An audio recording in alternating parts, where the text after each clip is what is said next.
Well, hello everyone. It's Jeff from Mid-Atlantic Craps over here on the Casino Gaming TV network over here on YouTube. And this is episode 2 of season 2 of Craps Chat. And we're going to start it right after we take a look at this quick video about a dice tournament that you guys might be just a little bit interested. And I just saw John pop in the chat that Dylan's running a few minutes late. We'll have him on the show. We'll have John on the show. Come join us in the green room. The link is in the Zoom. The Zoom link is in the description below. We got a couple people there. Come on, join us, will you? I'll see you here in about 2.5 minutes.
All right, everybody, that is the Craps Nation Dice Tournament promo, and if you want to get into it, you can contact any of the hosts. The easiest way to do it is just to get into one of the Discords or into the Skype Zoom for Craps Nation. You guys can get in there. Guys, I'm looking at the chat. I got a couple people in here that I am letting into the green room, and Johnny Smith, I need you to tell me who you are, or otherwise I can't let you in, so I'm going to remove you from the Zoom room, and I'm going to switch over here to these guys. I need to know who you are, so we'll put you in the waiting room. You need to tell me in a message who you are. All right, guys, let's go ahead and switch over here. And without further ado, take a look at this. Right on cue, Dylan makes it. John was going to step up and be Dylan's stand-in for a few moments. Dylan, you are on your way home, my friend. How are you doing today?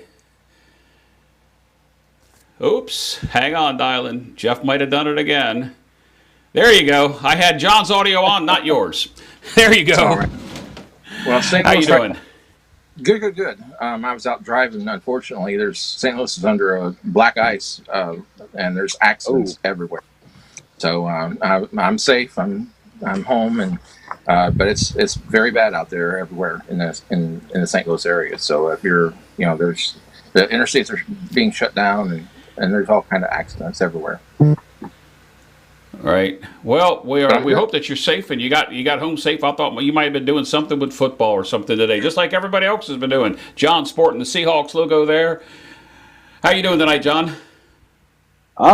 Man, this is a good day for me right now. I'll tell you. They say you never love anything more than your first kid, right? Like your second kid, you can love your second kid a lot, but there's no substitute for your first baby. So, in honor of the Seahawks kicking San Fran's ever-loving ass today, we're going full full Eagles tonight, baby. That's it. That was a great game. Nothing bad can happen now. PJ Strong could come in here and call me an asshole, and I would be like, yay, I don't care. Eagles won. So there we go. Having a great day, Jeff. I love this show. I cannot wait for tonight. This is so cool. Thanks for having me on. Oh, good. I've got a lot of people that are in chat, and I'll be honest with you guys, I don't recognize any of your names. So without recognizing your names, you don't have to show your face, but you got to give me a name of who you are. Otherwise, I cannot let you into the room because we're not going to have what happened last time, because that just means Jeff's got to go back tomorrow morning and edit video. And we all know what we're talking about. So those guys that are trying to get in the chat, I got to recognize your name. Give me your craps name, something that will let me know who you are. I pretty well know most everybody that comes to CGTV. It's over on John's Coffee and Craps, is in his Pro Craps and my channel. And these guys' channels here that I'm getting ready to put up here. Let me go ahead and display this up here. Let's make this switch. Ooh, a live show here. Okay, we'll go ahead and bring this over here. And there they go, guys. All right, so we got with us Ed from Roll to Win. We got Craig from Old Bay Craps, and we got East Coast Craps with us tonight. Gentlemen, how are you doing tonight?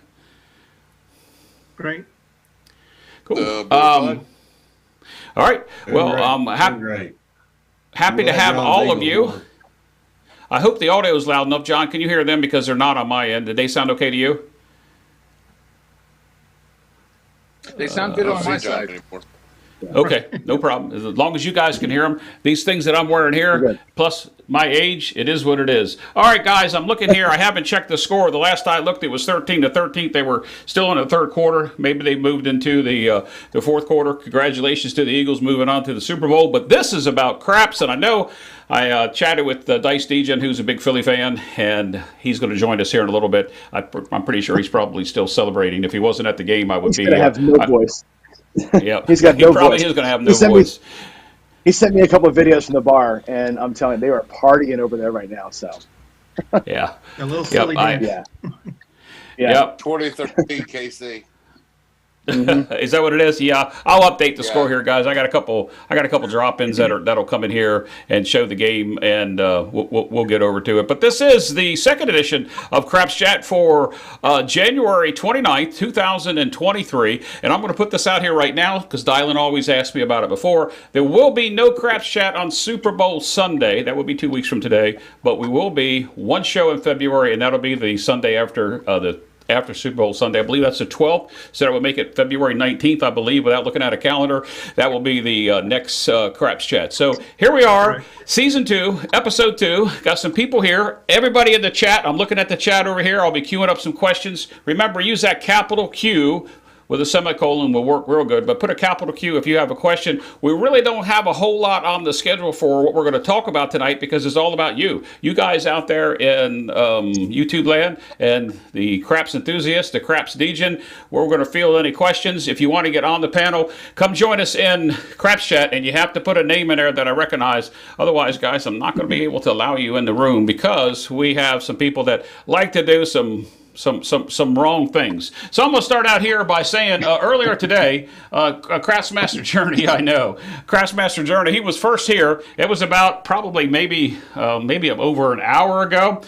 He was here and said, hey, how you doing? He's actually doing some family stuff today. And then Victor popped up here. Victor, how are you? Don't know if you're here with us or not, but I'm not monitoring all the chat. I'm just looking at a couple things here. And then Arnell popped up. These were the first four. Arnell came in. And then, of course, we had Craig, who's on the panel with us here today. He said hello to us as well. And welcome to everybody that's there. Yes, you can join, Nemo. You can join just by coming into the Zoom link, and I'll let you in, but I got to know that it's you. So give me a name or tell me something in chat here that it is you, and I certainly will allow you in. So all in all, guys, it's been a really good week in Crapsland. I mean, there's so much content that is out there. It is incredible. And John, this series that you did this past week on Win Craps, I've actually gone back and watched a few of those because your coding skills are 1,000 times better than mine, but I learned a couple things watching that this week. And I know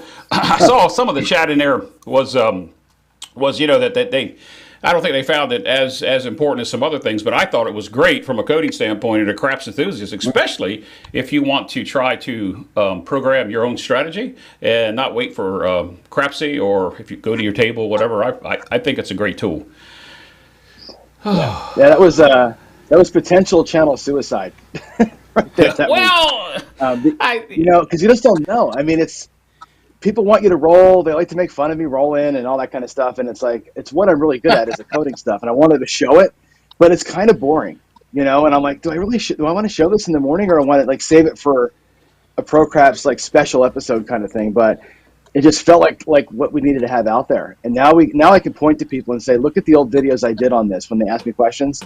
And we have a resource now. So that's kind of cool. John, I just noticed you're not on the screen. No, I'm not. Dialing. Oh my gosh! Why didn't you say something? I'm looking at two different monitors here, and let me fix that. Let me do this. You keep talking, and I'll fix it for you. You keep talking. There you go. I had no idea that I had it like that. None.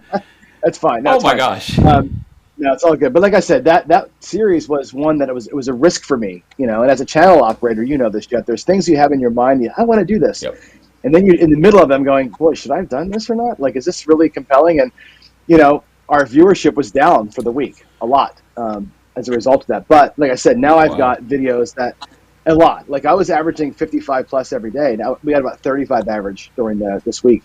So I know that it's boring and non-compelling, but it's out there now. So if you want to know how to do win craps, you have some reference videos. And if I do it once a week or once every couple of weeks now, I can talk about what we did before and bring that in. So it was worthwhile to do it, but I had fun with it. It puts me in my wheelhouse. That's what I do every day. That's me for a living right there. That's my. I was listening to most of it, but this is one of the videos or your shows that you do that I actually have to go back, and I actually have to go back and watch the show on account of, because you did something that I can't listen. I've got to be able to watch it as well. So coding, I thought it was coding. A very You good have season. to see. Yeah, you got to see coding to make it make sense, And the way that we teach it at my school, and the way I teach it anyway, is you kind of repeat yourself 100 times, and you keep demonstrating the same thing over and over again. So, again, not super compelling, but it's the way that you hammer those points in, because it's hard stuff to get your head wrapped around, especially for those of us of a certain age where information just bounces out of our heads and doesn't really go in anymore. So I always say that I have to release my brain to make room for the new stuff to come in. We're all there. So. Yeah, but you had some really good questions, John. So we did for the audience that you had in the chat, because I was there most of the week, and I thought it went well. Yeah, the people who were into it loved it, which was really good. And again, it's good to see. I know Steen has his way, and Vince has his way of doing it, of using win craps. I think I use it a whole different way, and it's like I talk about it a lot. And I say, I ran this thing at Windcrafts, and here's what I found. But now you know how I run it, and what my thought process is, and the way that I test things out. So it's good to get it out there. No, I think it. I found it very interesting. I listened to probably Monday. I caught it late, and Tuesday, Wednesday, Thursday, I was listening, and then I went back and I started watching it again. But as you know, we talk about it all the time, and I personally have a video coming out. It's going to be coming out. I'm going to be talking about YouTube channels and the content and so forth and so on. And it's not a long video, but it'll be out probably by the end of this week. But in any event, the content that's there on Coffee and Craps, I have to tip my hat. I know somebody hadn't said it yet, but somebody asked me if I would put this on for you, John. There you go. There it is. There's the hard hat. There it is, guys. It's right there. I'm not going to keep it on because I want to talk about, John, before we move on to our guest here. I want to talk about how can somebody vote for that the next winner of that hard hat. Tell us about that. Yeah, right now there's a poll up on Casino Gaming TV's YouTube homepage. Just go to youtube.com/@CasinoGamingTV, and if you go to the community tab, there's a poll right there that has the four. You can only do four things in a YouTube poll. So I took the four top vote getters, and that's going to be Sideshow Gamble, Ed Robinson, who's here with us tonight, Dylan, who's here with us tonight, and Big AZ. So that's the four we got for. There have been 18 votes, I think, so far. 51 votes. 51 votes so far. So we'll announce the winner on Tuesday. Tuesday's the last day of the month. So actually Wednesday morning the 1st, I'll announce who won it. But yeah, it's actually kind of it's a one-way horse race right now. One-way horse Y'all, race. y'all got to get out there. It's a one-way horse race. I, Yeah. I did count I went ahead and voted, and I have the system program it. It should be putting it out about every 15 minutes. We should get a message about how to vote for that, about cool. CGTV, about the Discord, and how to join. So I am working on that cool. as well. I think it started. It says it's running, but I don't know that it's truly running until it pops up there. Anyway, so let's go down and talk about that. You know, we got Ed down there. He's a contestant this week. I don't even know that if he knew he was a contestant or not. But there you go, Ed. I'm going to say hello to each one of you. I'll say hello to you first, Ed. How are you doing tonight? Man, I'm doing good. It's been a great day. John's Eagles won. Just keep saying it. I love hearing I it. got my Bama quarterback up there, see. There you go. There you go. Yeah. He's a stud. Yep. So with us also, we've got Craig from Old Bay Craps. Craig, welcome. How are you doing? How y'all doing? Doing well. All right, good. And Nemo from Hyperpress Nemo, guys, he's got a channel out now. You want to go out and check him out. I'll be scrolling across the bottom here, some channels, all 197 of them will scroll across the bottom at some point during the show. And I don't know if I added Hyperpress Nemo late this afternoon. Those names are provided to me from my good friend over at Dice Grinders, Arnell. Arnell keeps track of the channels, and he ships them to me when we see things updated, and I kind of add them in there. We'll be putting that in there. Alfredo, welcome. You just joined us. How are you doing, my friend? Pretty good. How about you guys? Pretty busy. We're here. It's another Sunday night, and it's every 2 weeks Scrap Chat, although I think you just popped in here. We're not going to do the next Scrap Chat till the Sunday after Super Bowl. And let me go ahead and say hello to East Coast Craps, who wants me to refer to him as that. How you doing tonight, East Coast? I'm doing fine, guys. I'm glad glad to be on the show and looking forward to the content.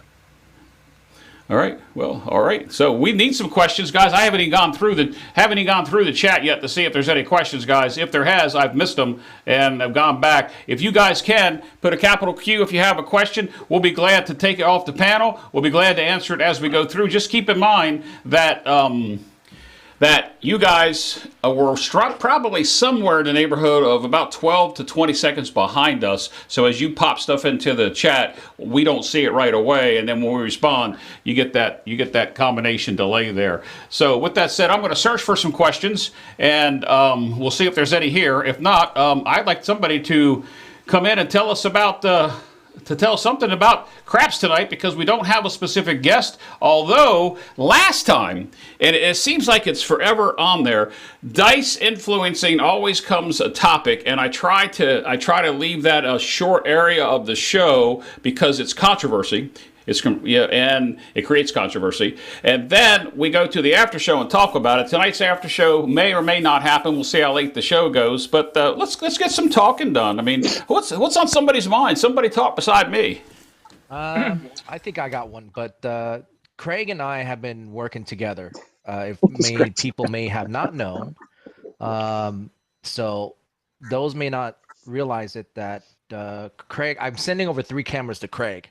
And once he gets them, we're actually going to have a good look at the toss, see how the dice fly, and the reaction on the end part of it, the outcome. Because him and I have been on long discussion and talks to see how everything is in place. Everything's been mechanically done, because he's starting to see the things that I'm starting to get the idea of, that him and I are what we're looking for.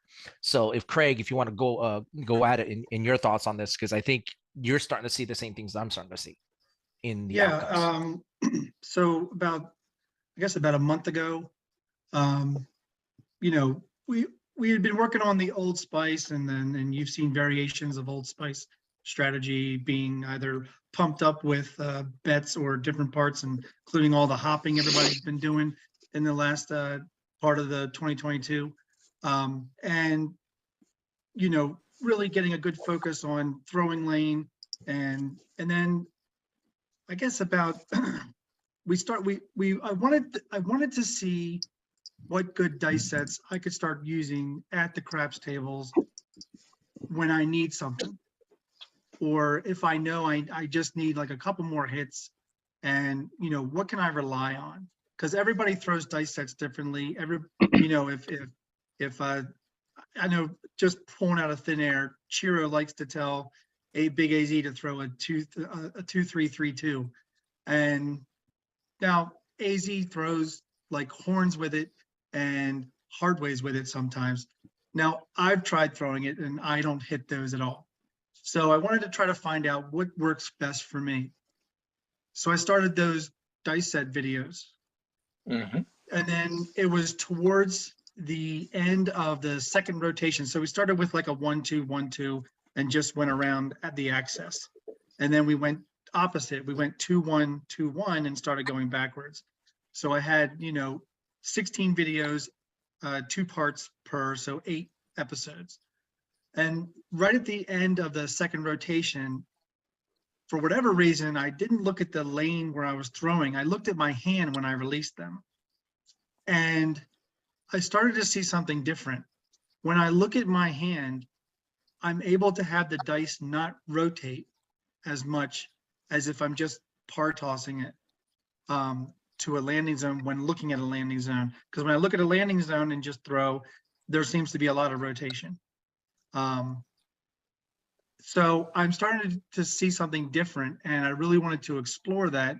And so Nemo and I have been working together along with the Old Spice, but also with this new focus, we're calling it a change of focus.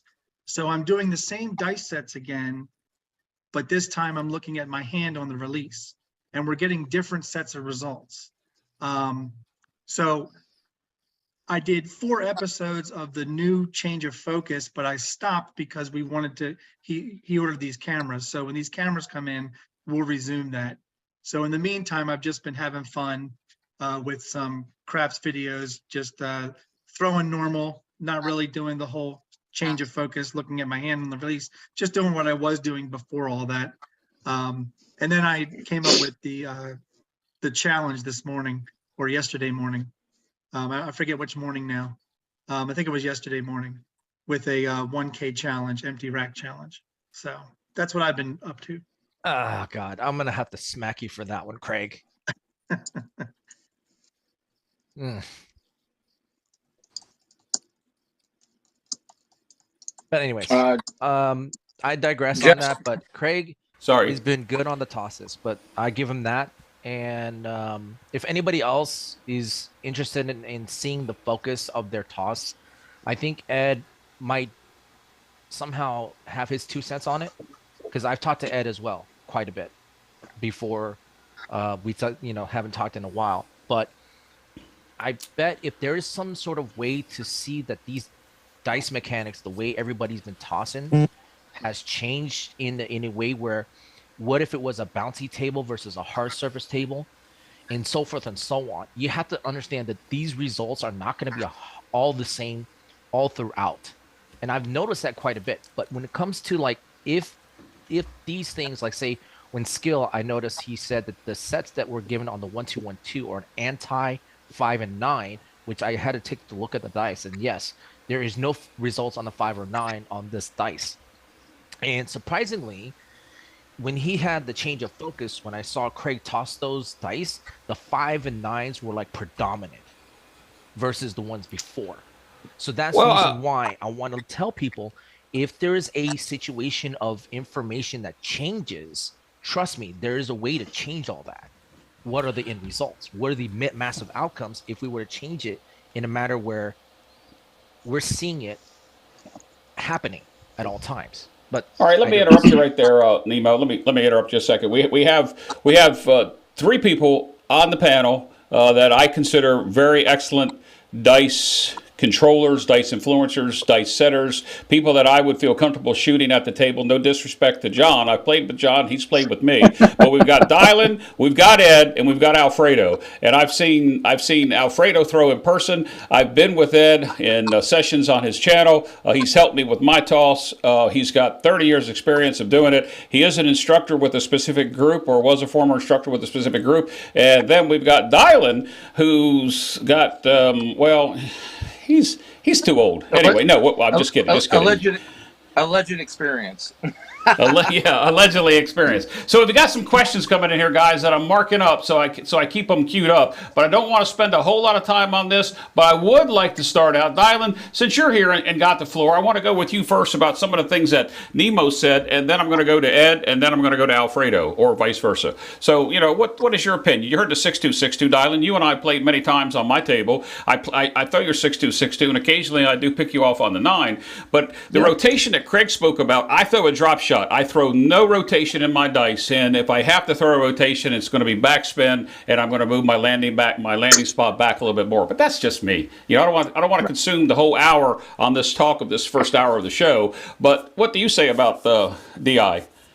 Again, well, I do believe in DI, but each person is unique and has their own way of doing it, and the dice are going to react to that.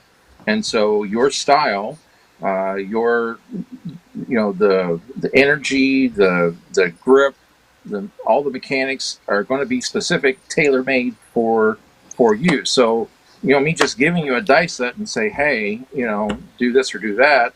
It's got to flow. You've got to know. You've got to have enough practice and consistency to do and to know what you're looking for, and then Alfredo can react or Ed can react to the results of what happens, and then you can adjust. So, but if you've got to have your fundamentals down, and you've got to be consistent, and without that, then you're just it's still random. It's basically random then if you're not proficient at it. But that comes with time, and patience and practice. But all right, let me get Alfredo's take on that. Yeah, I'd like to hear Alfredo, and I'd love to hear Alfredo and Ed. Yeah, Alfredo, what's your take? Yeah, I mean, the basis of what he's saying is exactly sort of what El Toro said, I think, on Ed's channel the other day. So if you do throw a knuckleball or less spin, you will get a different result. And you try to do that mainly on bouncy surfaces. You may even do that with smaller dice because they're more prone to overspinning with the rotation. So you will get slightly different results than if you're gripping it and maybe cupping it and or putting it on its edge, which is going to cause slightly more spin than straight off the deck and drop shotting it or knuckleball throwing it. So yeah, there's sound stuff to that, but you still need to hit the same landing zone. You still need to have the same amount of energy into the dice, hopefully, in order to get a repeatable result or a variation of a repeatable result. All right, Ed, what do you say about what Craig and Nemo were talking about? You've heard Dylan and Alfredo's response. What do you think? Well, I think everybody knows that I practice dice influence, but it's really random. It's double random. It's triple random. I've proved that 1,000 times. Now, if you want to, they're talking about. If you watch any video of a dice landing, hitting, coming back, there's a randomization in that process. And what you're trying to get, kind of quirky sounding, trying to get the same randomization. Once it hits the wall, once it hits the table, hits the wall, comes back, you're trying to get the same randomization. How does it work? I ain't got a freaking clue, but it works if you do it right. Now, you can shoot them out your butt, and as long as you're hitting the same landing zone with the same trajectory, I'll bet on it. I don't care. But the random guys, just chunking it, then it's pure variance as to whether or not they're able to hit anything or not. And we all see them hit it, but you either believe in it or you don't. This topic comes up every time we beat the same horse. I don't know why. I don't know why anybody even asks anymore, because we're either going to do it or we're not going to do it. And right. Sets matter. Yeah, they matter. You know, don't the it's already all been invented. I mean, people keep trying to reinvent the wheel. If you just take a few pictures, just a few slow-mo videos and watch your shot, you'll know that it's crazy off the wall. You know, but can you throw 17 shots and 7 of them be 8s? How does that work? I don't know, but it works. Doesn't work every time, but you're doing something the same. And that's what you're looking for, because you make your money on repeater bets, the bonus. Unfortunately, the ATS has become craps. It is too sought after these days. I mean, it has become craps instead of hitting numbers. I'd rather hit 7 8s then and just hit a tall or something, you know. But give me a repeater every day. I'm going to bet on it. I'm going to try to snipe it. I know how I can try to snipe it. I know the sets that work. They give me a higher percentage of the number I'm trying to shoot. I don't care whether anybody believes in it or not, because I'm the one that's got the dice. Right. All right. There's a follow-up question here. Rude or so Go ahead, John. Yeah. Go ahead, John. That's just the way it is. Yeah, I want to ask Ed and Alfredo and Nemo a follow-up question this, because I'm working my ass off on this, right? And you get the whole thing, try this set, try that set. And I say all the time, sets don't matter because I'm throwing the dice, not you. But speak to this for me, if you will, because I can't drill it into people's heads enough how hard you have to practice. Like from throw to throw, you're saying you want the same amount of randomness, Ed. From 3 throws in a row, I can get them to land perfect twice, and the third time they go cattywampus all across the table, right?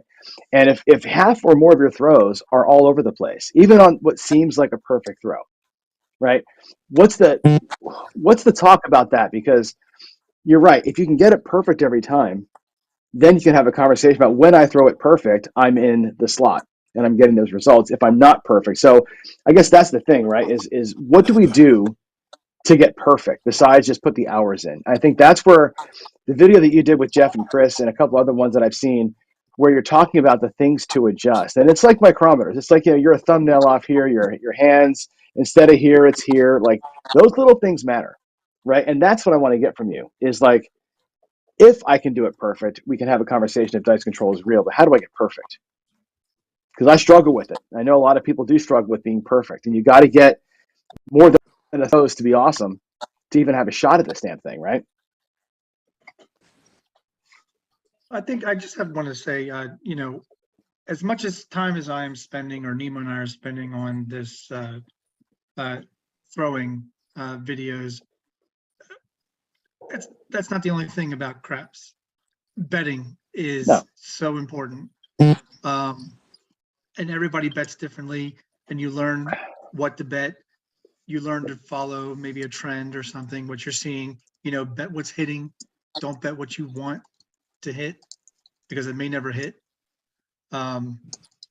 Sometimes you might just be having a different kind of day where in practice you're throwing 8s, 9s, 10s, and you get to the casino and you're throwing 4s, 5s, and 6s, but you're betting 8, 9s, and 10s. Why? Bet what you're throwing. So betting is definitely a huge part of it. That's just 2 cents there. Yeah, I agree. I just want to know how do you adjust? Like what is it? Because I worry about, because I coach baseball, right? And hockey. And I tell the guys, if you practice the wrong thing, you're going to develop a bad habit. And I'm on this course to throw, 20,000 throws. And if I groove something incorrectly, I'm just going to make it worse, right? And I think that's where the guys that have put in the thousands of hours and the years of practice that we're talking to here on the show tonight are going to have the insight for how do we get our minds right and get our bodies right to make that work and start to make those adjustments. I think that's the difference between, I think I might be able to do it, or I'm sure that this works. I just don't know how, like Ed is saying. Yeah, I think that's really where it gets to making sure that you understand what the faces are doing, right? So if you were to map out left dice, right dice, blue versus red, whatever, and have a 1, a 2, a 3, a 4, a 5, a 6, have the set that you're on and know which ones are hitting the most. Is it the top on the left dice? Is it the left side of the dice, that's the thing that when you change the set, you're changing the combinations of what you're going to get. And oftentimes, even though there's a randomness to the wall, there's not going to necessarily be a 100% randomness to the distribution there. Understanding where your primary hits are coming from will help you better gauge what set to go to and how you can maneuver a specific set within its own rotation, so you can quarter turn it the right way so that you avoid the 7 according to what the mechanics of your toss do, no matter what set is on the top. What is the left dice doing versus the right dice? One's going to primarily implode or explode more than the other. The other one might do the very reverse, and that's going to determine where you're going to go with your dice set. All right, Ed, you heard what John asked the question. You heard Alfredo's response to what Craig said. Do you have anything further to say to this topic? I got a couple backup questions here we're going to talk about, but I don't want to concentrate the entire first hour on DI. Let me have the question again, because we went all over the world with those answers. Yeah, they did. So the question actually came from, I don't think it was a question, I think it was a comment related to what we were talking about as far as DI and whether it's true or not true. You answered that part of it. But in regards to John, rephrase your question that you were, how you asked it, because I can't go back and read it. Yeah, what I'm going after really is to get better takes a lot of practice. Right. So I think you were talking, Ed, about the dice are randomized, but you want to get the same kind of random because your velocity, landing zone, everything's the same. So you're getting the same kind of behavior off the wall.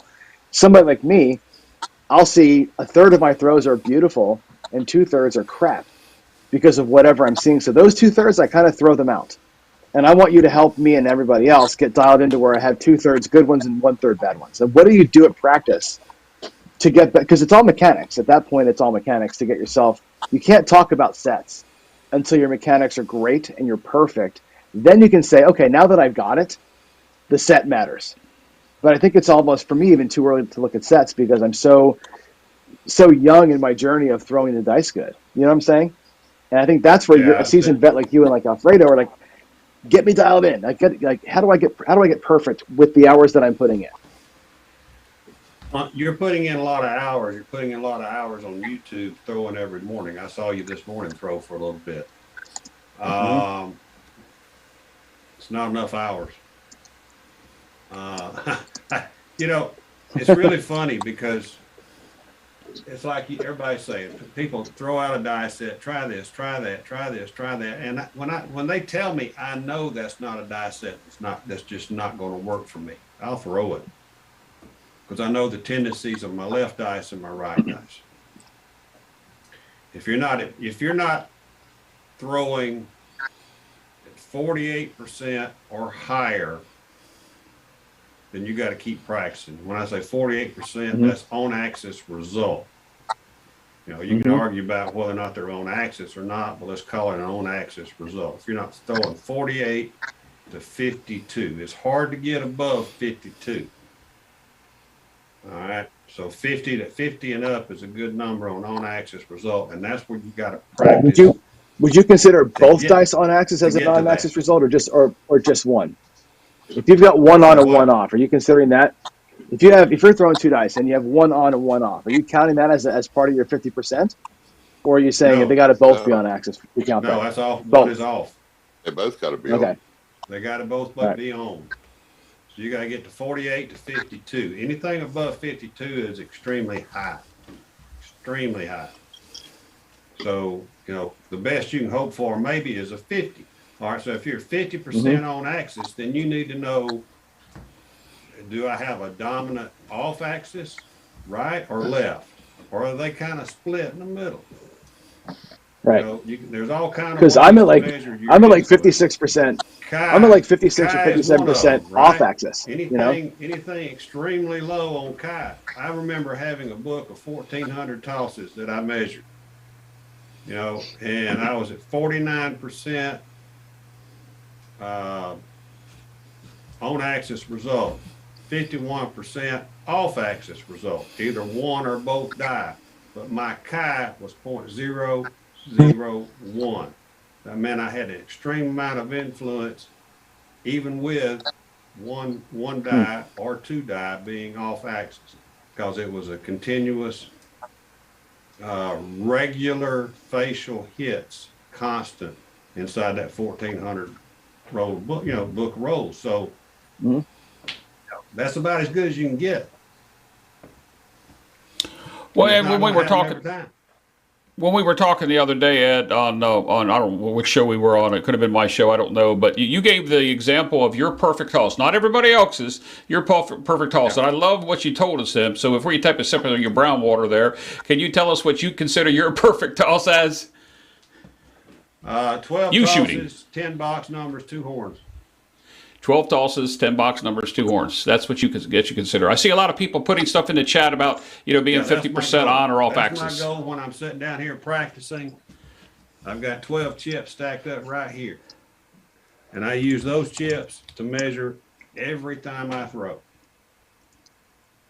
When I'm just down here practicing, I want to use those 12 chips, and I want 10 of them in the box numbers, preferably a bunch of them on the same box number, but only 2 of them in the horn. Then I've had a good throw. All right. I'm going to scroll back here just a second to a question that came in almost as soon as we got talking about this. I'm going to come back to your question, your initial question, Victor, Duracell, and Mike. I'm going to come back to that. Here's Ian asked a question, and I think since we're talking about it, we'll go ahead and he wanted to know what your thoughts of are you looking at your hand versus the landing area? And I think this goes back to when Craig and Nemo were talking. I look at me personally, I look at the landing spot, but I try to throw a drop shot most of the time, not successful all the time or even a majority of the time. But so, Ed, when you were teaching Chris from Sideshow, and you and I have been a couple times on your show, my show, we've talked about this, so to answer Ian's questions, are you looking at your hand or are you looking at the landing zone? Well, I'm looking at my hand while I'm picking up the dice and I'm setting the dice. I want to make sure I've got the correct set, so as I turn my dice to get ready to shoot, I'm looking down. I want to make sure I'm seeing the 2 faces I'm supposed to be seeing. I want to make sure I'm square this way to the table, square this way to the table. They're sitting there on their edges, and then I go to my landing zone. I don't need to look at my hands. If I look at my hands, I might as well close my eyes and throw. Okay. Yeah, and if you're looking at your hands, I think the other thing, Jeff, to think about, you're not seeing the dice, so you may just be thinking that you're having less rotation than not. Looking at your hand shouldn't change whether or not you have extra spin in your dice. It's more on the release point and whether or not you're rolling them off your fingers versus releasing it off the thumb properly. No, I think Ian's Ian's happening to Craig as well. I think that when he said he had less spin when he was looking at his hand, he's probably releasing them at a higher point, and he doesn't have any follow through. Where before he was releasing them lower, looking at the landing zone and had a follow through. You start looking at the hand's going to stop when you look at it. You know what I mean? If you're looking for that, it's going to stop. Yeah, I think Ian meant. I think Ian meant that, are you looking at your hand when you release? You're looking at the landing zone. That's how I took his question. I could have been wrong. But I'm going to put this one up here from. Landing zone just I'm talking about Greg. Yeah. But with Greg, I don't know.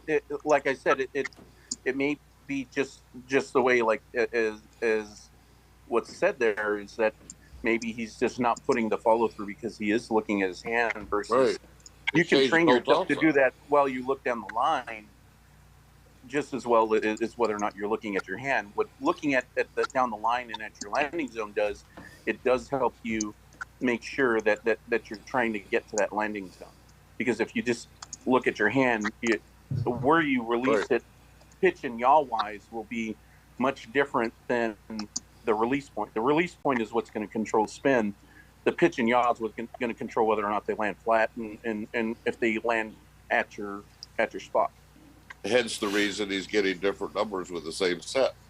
but 2 different throws. It's actually 2 different throws he's throwing. You should get different numbers. Right. Absolutely. Well, let me put this up here from Arnell. Arnell adds another twist to it. He's got several comments in here. Arnell does very good comments, questions for us to comment on. Are you mainly horizontal to the back wall shooters or other tosses? And do you notice your consistency on axis? I suppose is he asking on or off axis? And I think John just put a comment in there, as I see just popped up here, that probably could follow up to this. Anybody have any comments to Arnell's question about the back wall? Nobody? I mean, it's really nice to be square to the back wall, but sometimes you just can't do it, with chips and things like that. But as close as people's landing zones are getting to the back wall, it don't make a whole lot of difference. I know El Toro told me one time, he was watching me throw, and he's like, you got to be going to the hook more often, because my dice tend to, I'm doing the rotating set, right? The horizontal spin. And they tend to want to roll a little bit left, which is natural because they're spinning that way. He told me to go for the hook, to have the hook sort of the washer, I guess, try to control some of that side action. I don't know if that's a thing I should be really trying for or not, but it made sense when he explained it to me, where I might want to not always be going straight on. I guess maybe it's toss type specific. I'm gonna throw in something on my end too. I did a lot of everybody else throwing from stick left 1, stick left 2, where it's like horizontal. I can't do that. I'm throwing more come out 7s, PSOs, and losing less. Like I'm throwing way less under 5 in those 2 spots. I'm dying in those 2 spots. My spot technically is more the straightaway.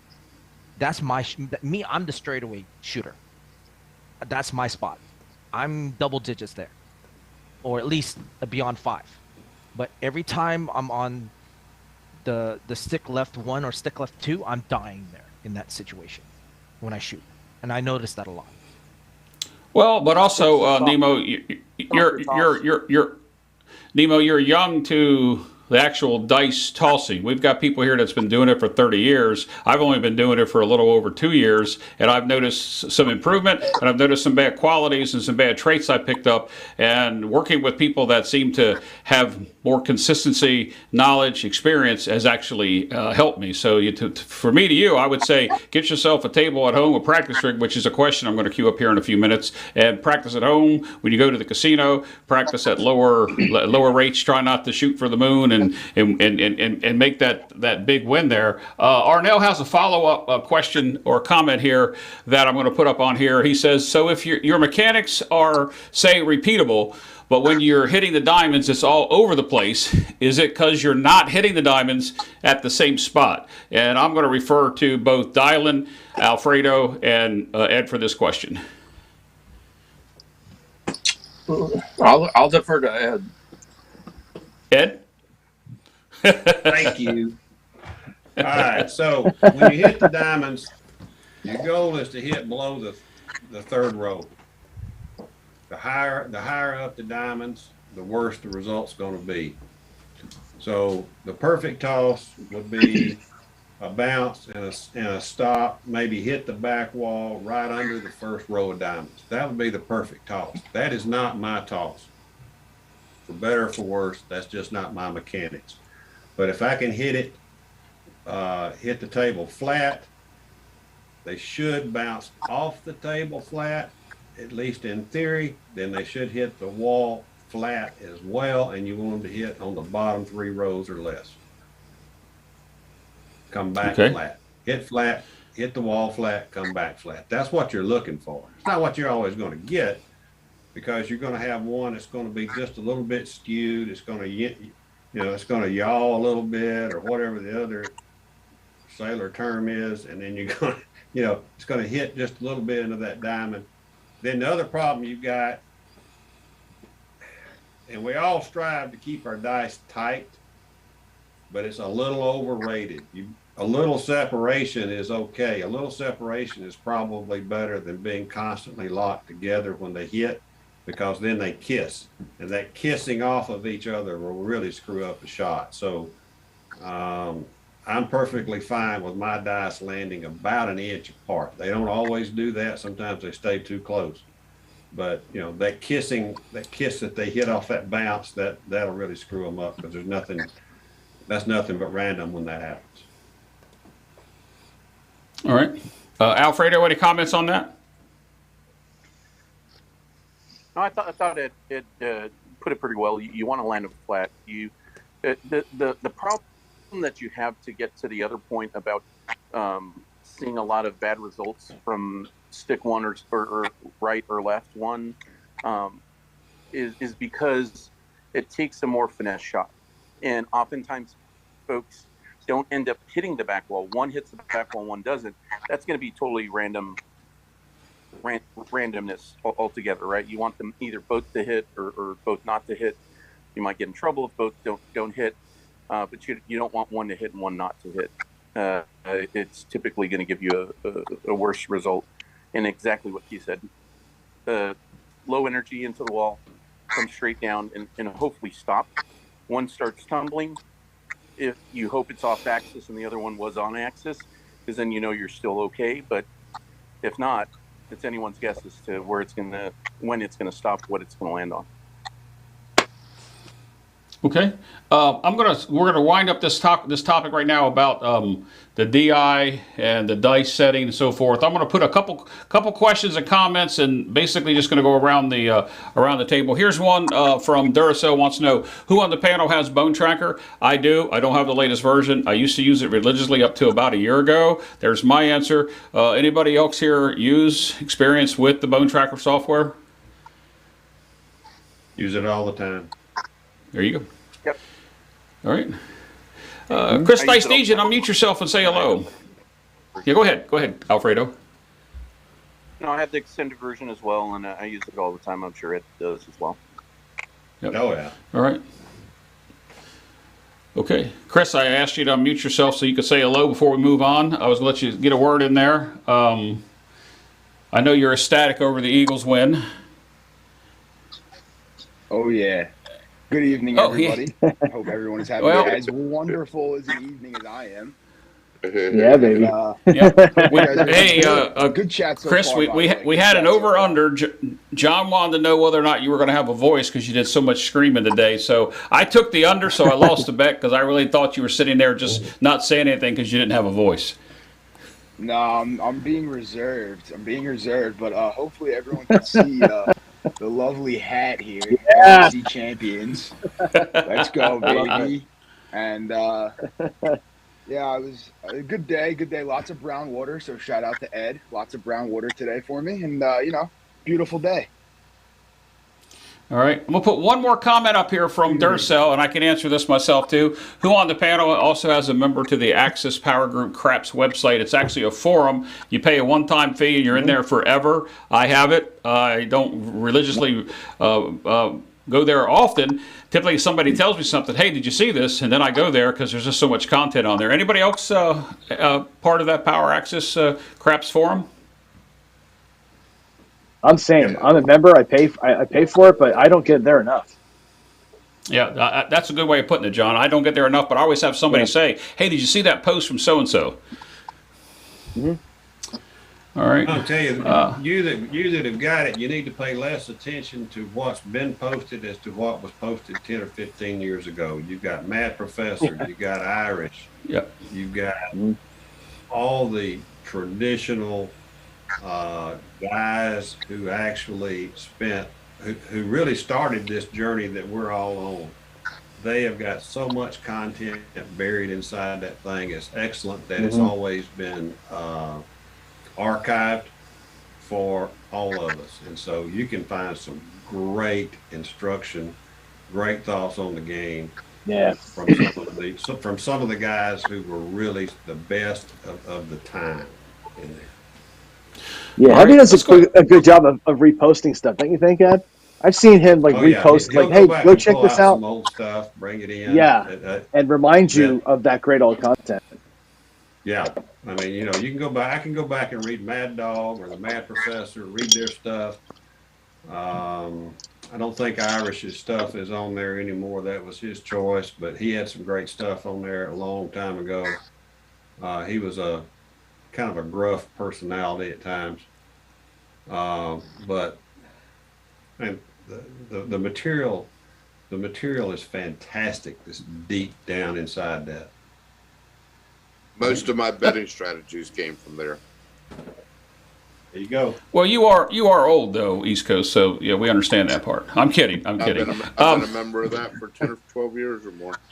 Yeah, you're usually the one to say, "Hey, Jeff, go over and take a look at this comment or this I guess it's a topic when all the conversation is in it." So I have to go over there and look at it. We're going to continue with this same topic. I'm going to get off this topic. We'll move on. This is very good. Has anyone seen Cashier Cage's explanation of how you are performing at dice? I guess dice setting. And if so, what are your thoughts at? I sit there and I watch him and listen to him talk, and for what he explains, and he doesn't throw a toss the way that I do, but for what he explains makes sense to me. And Ed, I know he's a good friend of yours, and I know you guys have shot together before.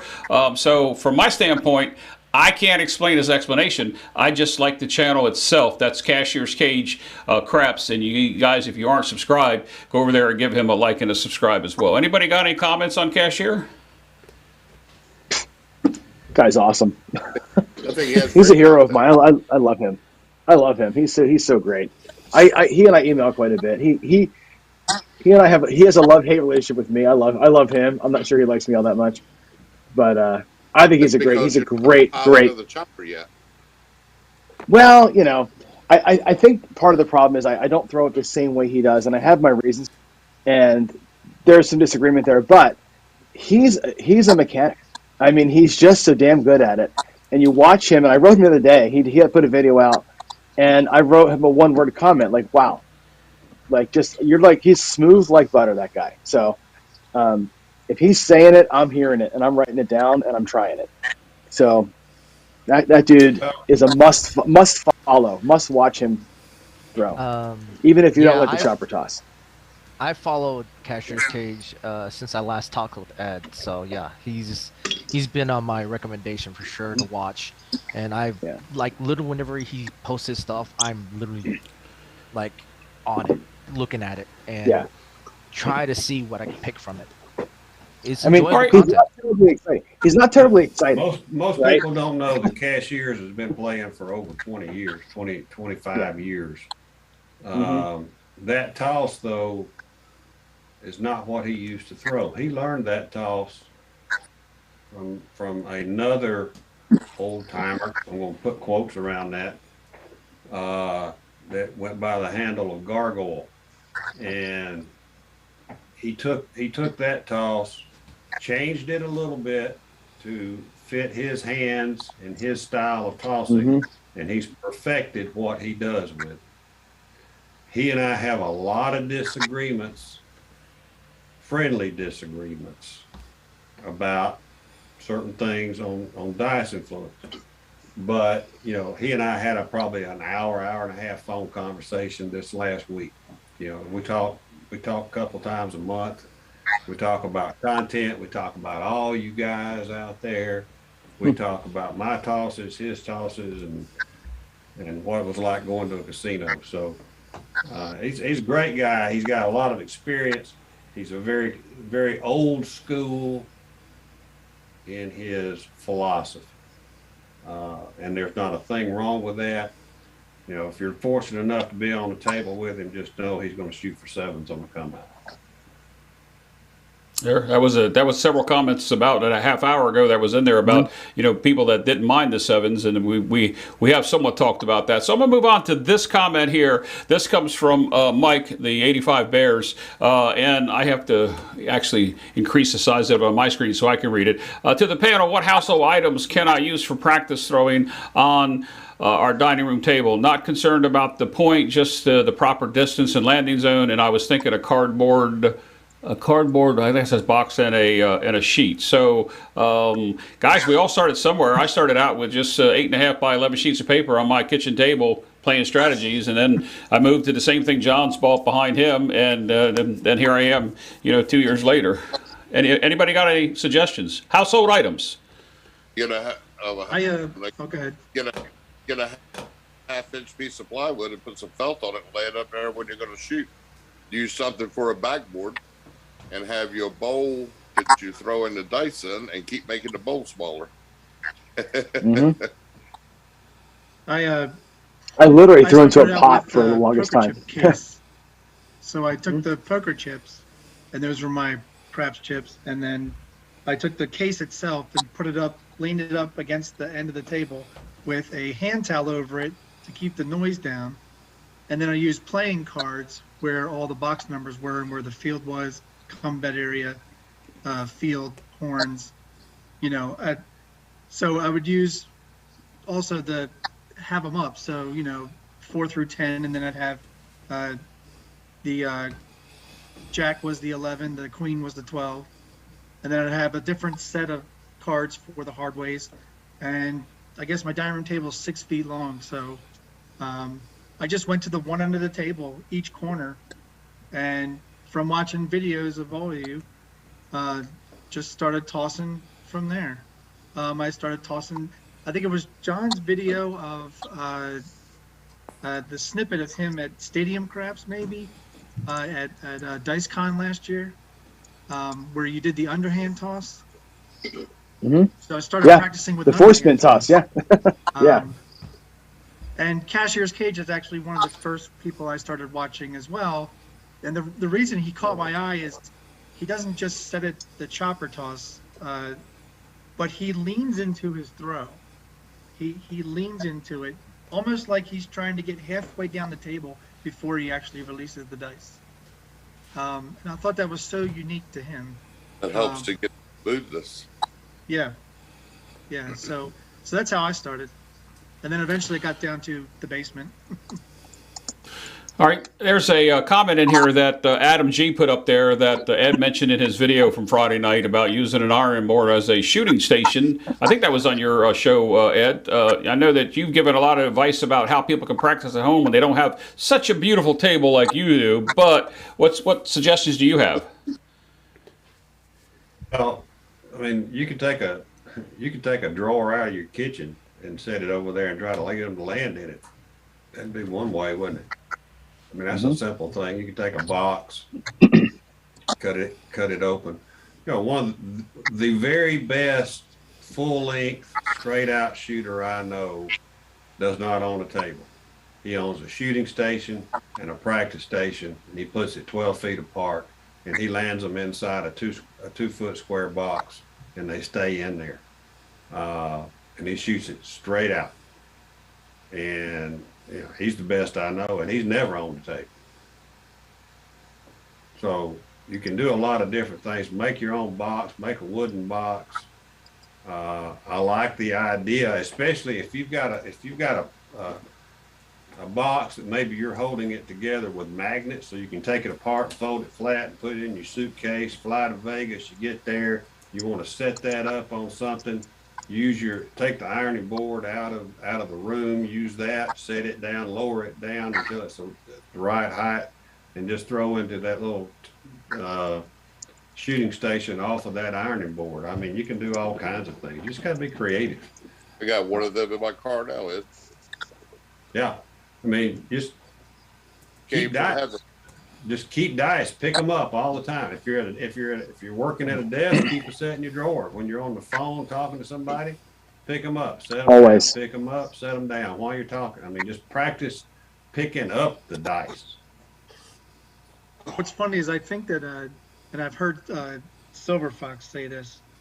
He's like, the only thing that really frustrates you is when you throw the dice and everything feels great, everything looks great, and it's a 7, and you have no idea how the hell could that have been a 7. Some of the prettiest shots are 7s. Yeah, Mm-hmm. Mark. I've had beautiful 7s. I mean, they're absolutely gorgeous 7s. So what's funny about that statement? We leave the subject is, we practice at home. We practice on tables. We practice on throwing stations. We practice on many different things. But when we get to the casino, it's all different. At home, in my opinion, you're trying to hone your mechanics. And when you get to the casino, instead of worrying, not that it's not important about the outcome number of your you're throwing, when you first get to the casino, you got to, I sort of want to look at how they're reacting off of that back wall and adjust my toss or my landing zone accordingly to try to get them to come off that back wall like they do at my home. Then I would adjust my sets accordingly once I get that down. If I'm throwing an outside set and I've got them working like I think they should with the back wall and they're throwing all inside numbers, I either going to bet them inside numbers or I'm going to go to an inside set, which most I get gives me the outside numbers. It's just the way it is. I'm going to bet the ones that are coming. But the reaction off the back wall and where they land, adjusting your landing zone or your toss to get the reaction off the back wall like you do off your home table or practice rig, I think is the real key of going on different tables. Because, when you go to Vegas, you're not shooting on one table. You have to adjust to every table you go on. Yeah, But I think would it's 100% interesting. agree. I think it's interesting though, ECC, that people tend to go back to the same tables that they throw well on. Sure to do. Nobody goes to That's Vegas not and interesting, just that's does smart. random. Nobody goes to Vegas and just does random tables every single time. Oh, what about that? Here's the do story that on that. every You morning. take your first day of your trip, whether it's you by yourself or whether it's you and a group of guys or shooters, and you go with minimum bank rolls, and everybody shoots once or twice on the table. And regardless of the results, you color up and leave, and you go find other tables and you take your notes. Are you taking notes? Are you actually writing down the results you had on a specific table inside a specific casino? Are you? If you're not, maybe you ought to think about it. You go to casino to casino to casino. You know that if you go to the Bellagio, you can play table number 8, but number 9 does not like your toss. Those are the notes you have. I shot from stick left 1. This is the die set I used. This was my results. Are you taking those notes? Or are you just going there and having a good time? Those are the things that make it different. Okay. Mm-hmm. All right. Those are the things that you, as a group of guys, a group of shooters, you come back the next day and you have breakfast and you go, okay, here was our results. We all shot well at this table. We shot well at this table. Ed, you sucked on this table, so you're the blocker. We all shot good. And you agree to that, and you go over there and you go and you attack that table because you're there to win those chips that they've got sitting over in front of the box man. You're not there to go practice. You're there to go win. And so if you're not keeping notes, if you're not keeping track of what you're doing, if you don't know what die sets you're using and which ones are working on which tables, under what conditions, then you're just fooling yourself about playing a game that just, you might get lucky on. I got out of control. Sorry. No, I think that's a good rant. You're right, Ed. No, You're 100% right. I think that's a good rant. Trying to tell people to chart and why to chart, and it's mind-numbing to see folks just walk up to a table and think that you're just gonna magically somehow, be able to throw well, right? There's tables I will avoid. Like, as much as I love Uncle Mel, I go there and I shoot once or twice on the El Cortez. I hate that table. You guys have seen long rolls for me at that table, but that's one of the worst tables for me, period, as far as repeatable results. The hit off that table, because it's so ultra bouncy, is so random. It's just, there's no pleasure in me playing there. But I can still do well. I can still try and control my shot, but it's not a table that I'm going to go to. Whereas the Golden Nugget, I found the trajectory that worked for me further out, where to land it. If I have a blocker, there was one weekend where I had 4 rolls above 40 at the Golden Nugget over in Las Vegas, and it didn't happen at a chance. The wall is very fair when you bounce further away from it into the wall, at least with my toss. When you land too close to it, it just pings all the way back to the center of the table. It makes no sense to do any shot that's like that there. They got the Super Bowl walls now. Yep. All right, guys. I'm going to move on to basically same topic, but we're going to move on. Somebody just put something up here. Alfredo was talking about bouncy tables, so I'm going to skip to the last question asked, and we'll back up to some questions that were there before. This comes from Gypsy, who is probably a subscriber to every one of the channel that's here, and many others that are in the chat watching. And he also plays in Crapsy. But for those of you that have tables with bouncy sides, also, what percentage of your practice rolls are you throwing on that bouncy side? I actually play more on my bouncy side than my hard side, Gypsy, only because that's what my locals seem to be. That's my answer. What say you, Chris Dice? Dejan, unmute yourself. Talk to us, my friend. You can't be that happy still. It's got 2 weeks to wait. Yeah, well, playing the Chiefs. So for anyone who doesn't know, the Chiefs just won. But in terms of the question, so I don't have two sides at my table here, but at the beach, I do have two sides that I made, and I throw probably 50-50 on them. However, whatever casino I'm going to, I'll switch the table for that day. So like if I'm going to a bouncier table that I know is a little bit bouncier, I'll throw on the bouncier side before I go. But if I know I'm going to a harder table, then I'll throw on the harder side. But on that table, I would say probably 50-50 practice-wise, because Atlantic City, there's a wide range of table surfaces. All right. Anybody else?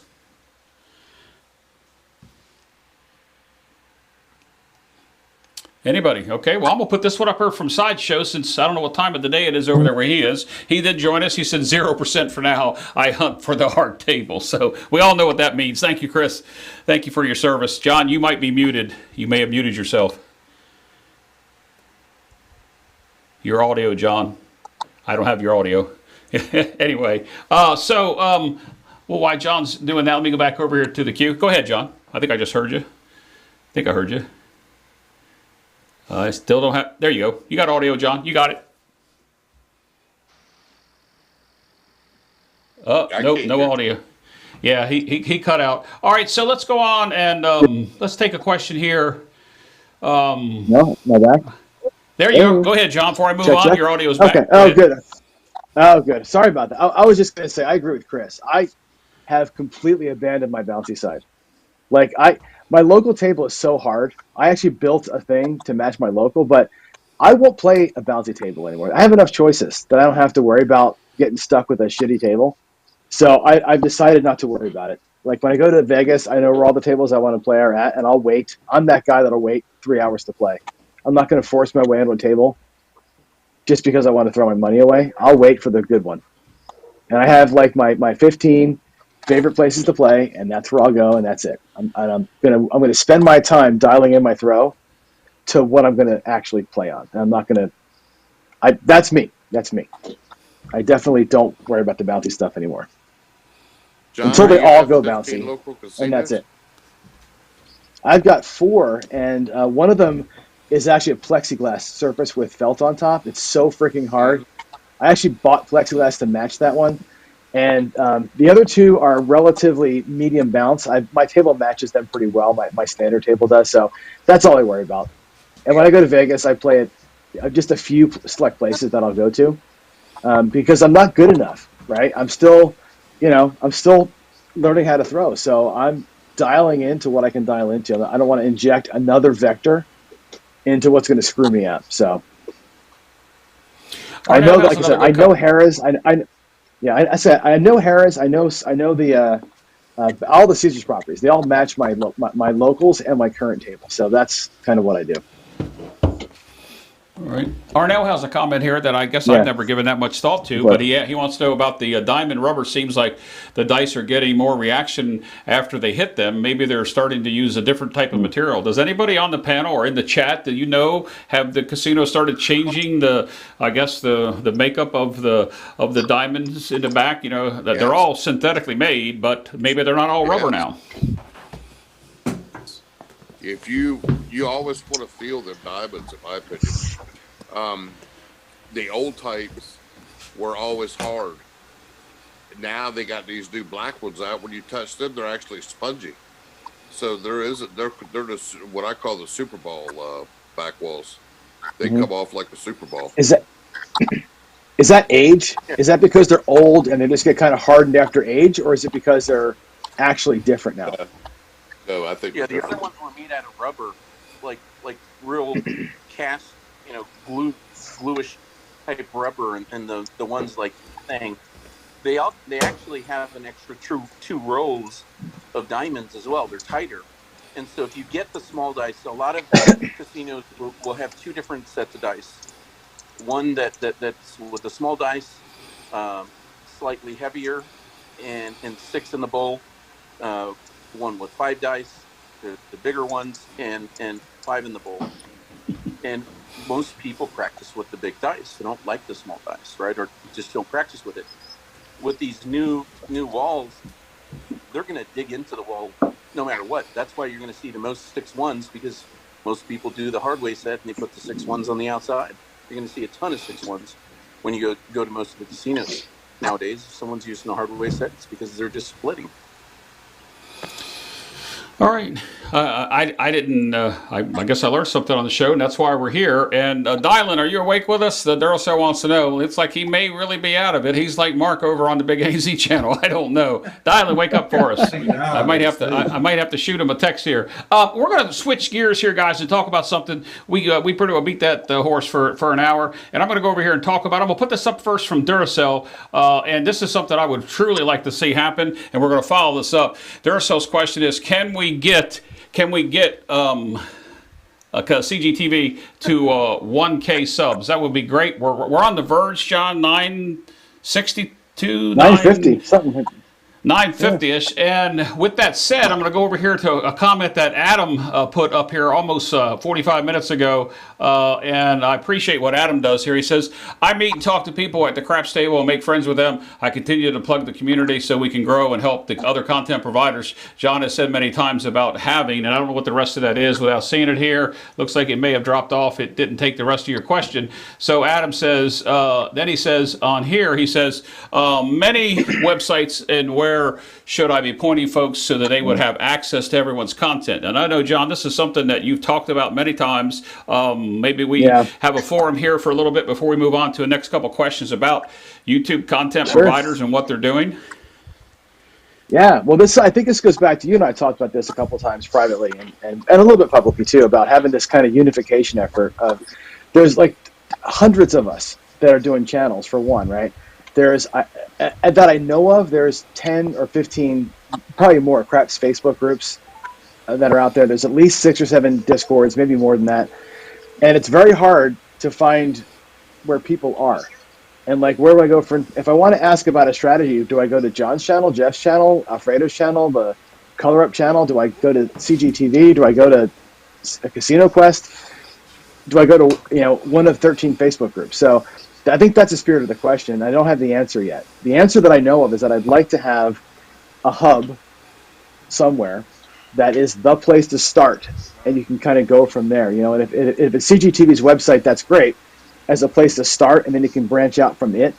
I've got enormous plans for this channel, for CGTV. Stupidly big, very ambitious plans for what I want to do with this channel. And it comes down to us figuring out how to find where we're going to be, right? How do we make ourselves a single voice? And I think that's what he's probably asking about. The answer is not with us yet. I don't know what the answer is, other than someday I'm going to quit my job and do this full time and hopefully have a TV channel. So that's it. We have to talk more about it. Well, here's I'm gonna put some up here from Albright, who's going to take us into basically the same type thing, and I realize that's small, guys, because of the font. But let me see if I can read this. There are over 200 channels that include or focus on craps.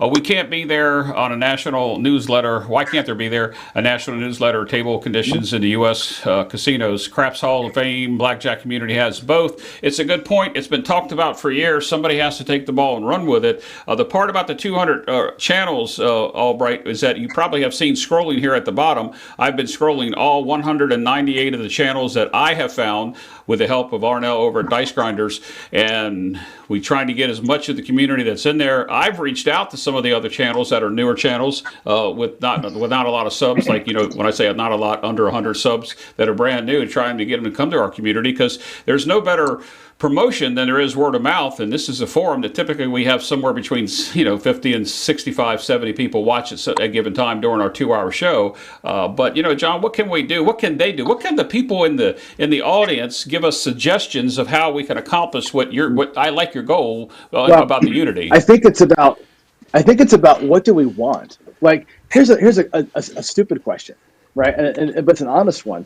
Why do we even have Discord at all? Is Discord valuable other than, like, I think in your channel, the meetup thing is kind of busy. On my channel, once in a while, we get onto a little discussion here and there, but are we really using Discord for anything valuable other than meetup talk? And like, is it even, and if it is valuable, what's most valuable? Is it a place to share strategies, or is it a place to build just talking to one another? And I think we have to know from everybody, what do you want us to do? Like, do you want a Discord, a single one or multiple ones, and what do you use it for? If we made a website that was a good one, what would you want on the website? I mean, I get a table of conditions database is one idea. I think the app that I wrote for Jeremy, which was like, where is everybody playing right now? That kind of gambler finder app. Those kind of things are interesting, but what do you all want? And I am a software dev. I can build anything, and it's about the community, though. What does the community need us to build, and where do we go with it? Because I think the more channels that come along, they're finding it harder to wade in the waters. And those of us that have been doing this for a long time are like, okay, cool, we're here now. What do we do? It's like you got to the, you swam across the channel and you got to England, and you're like, well, now what, right? And I think we're trying to figure. I think we're in this weird, like I told you, Jeff, we're in like this nexus point where this could get really, really big, or it could get really, really fractured. And I think we're there right now, and I think that's what I'm seeing in some of the questions, and it's been bugging me too about what do we do. So I saw a couple. You and I are techies, Job, but you're younger than me, and your Totally, coding yeah. ability is way above mine. I saw a couple comments come through the chat about different types of databases that are available, and you and I can go back to the old 4GL relational databases that we probably were taught about from 25, 30 years ago till today. And I know that Victor mentioned something about Microsoft Azure, and I'm familiar with that. There's so much drop and drag, point and click and drop fields in to make it happen. The problem is that somebody has to take that project on. Somebody has to manage a project, and somebody has to stay up with the content on the project. And I think everybody in this community is looking to you, because you are the coder. I might be the voice, but you're the coder. But somebody has to do that. And like on my website, if you're going to come on and play live when I'm going to do a live show, I have it programmed so that you go there, and the first people that jump in there and send me an email, they're the first 4 that get the key to get in for that night. I don't have to interact. I don't have to send them an email. That's just all programming. Those things are simple. But what Victor's alluding to, and you're alluding to, is where does everybody want to be? Can we centralize all this so that we can all go to one place, whether it be a website or maybe the Discord's embedded inside the website? Maybe we start our own forum. I don't know what the answer is, but they look at us, this things. Panel here, they look at us for the answers, and we need some direction, I guess is what I'm asking. We do. This has got to be it can't be a John and Jeff or Dylan or an Ed thing. It's got to be like, what do the users want us to do?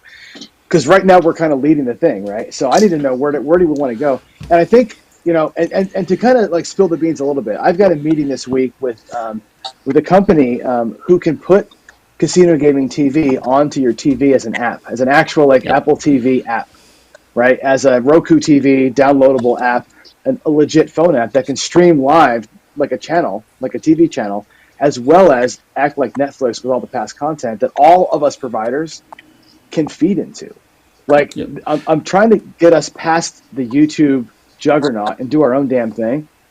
But if we're in 35 different directions, that can't work. And if everybody wants that, then it's about, let's go. Like I said, I've got meetings this week to talk about it, and I'm getting business plans put together and trying to raise funding to kind of get that thing done, because I want us to take this thing to a level that we haven't thought of yet. And I think that not just with craps, with all of it, we can get there. And I that's my vision. I'm trying to just jump out of, the 1,000 subscriber CGTV channel and turn CGTV into an actual TV station.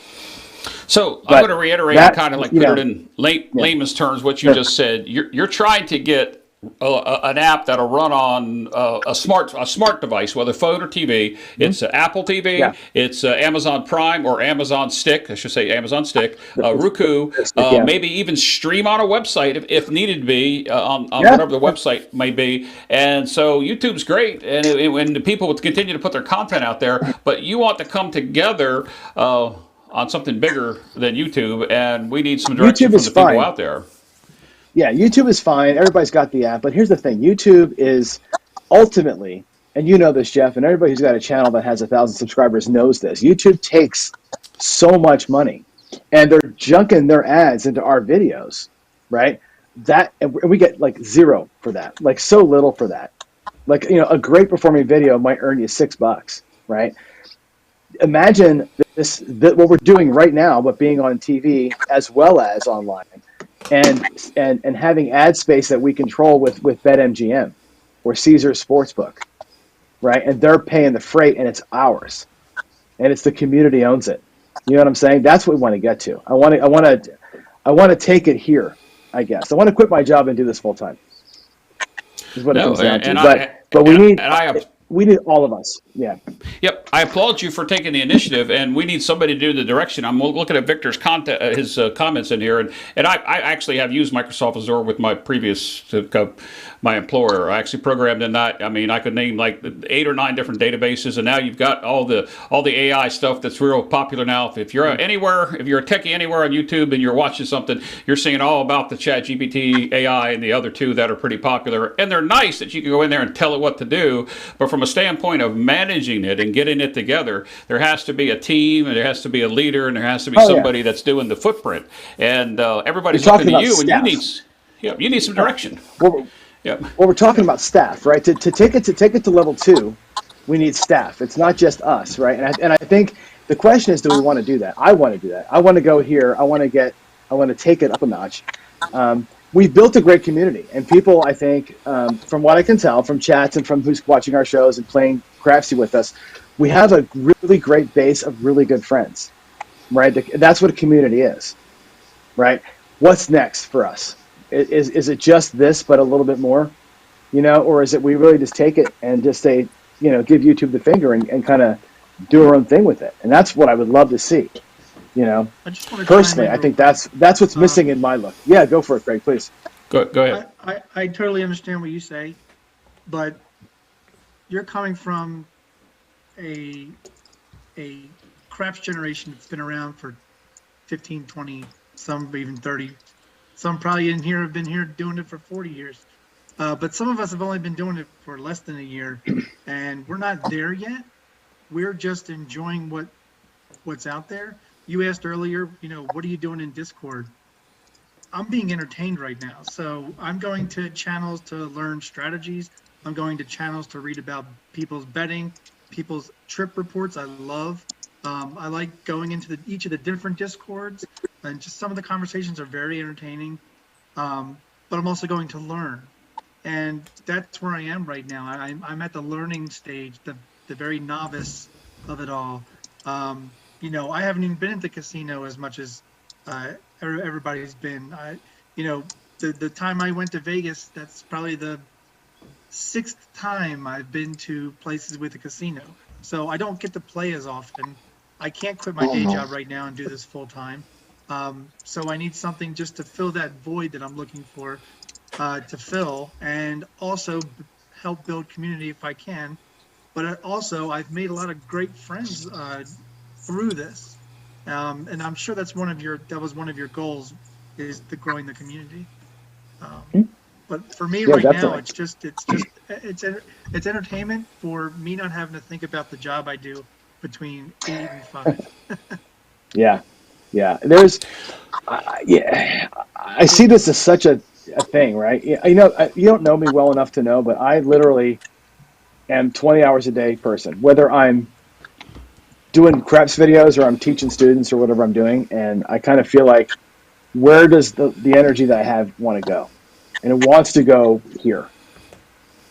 It really does. We I built think something really cool, but the we're only issue right now, here, right, with the you know? community is everyone tunes into different people for different reasons, right? It may be, oh, well, Hmm. I like this person's Scrapsy and live, so I like this person's videos and what they have on strategy and betting, but I like this person's toss, and I like to see this person. We all do something slightly different, and I think, and to Greg's point, we're all on different journeys now. YouTube hasn't been around that long, but a 2-year advance hit of someone having a channel is a huge, advantage over someone that is somewhat newer. And we're exactly where we're going to go. I mean, look at Jeremy, right? He actually expanded out and created a poker journey in addition. There is Hmm. a somewhat of a ceiling unless we get to the Yeah. newer generation and start pulling them in because That they play the game, but they don't think about the game the same way someone that's been playing the game for 10 years or 15 years does. They just want to go to the casino when they're on vacation in Vegas or Atlantic City, wherever it may be. And it's fun for that 1 or 2 nights that they're there after coming out of the club, but they're not looking at it seriously yet. How do we get their attention? well, I I think think that's Alfredo, going to be the from main thing. a How we teach them the game the proper way.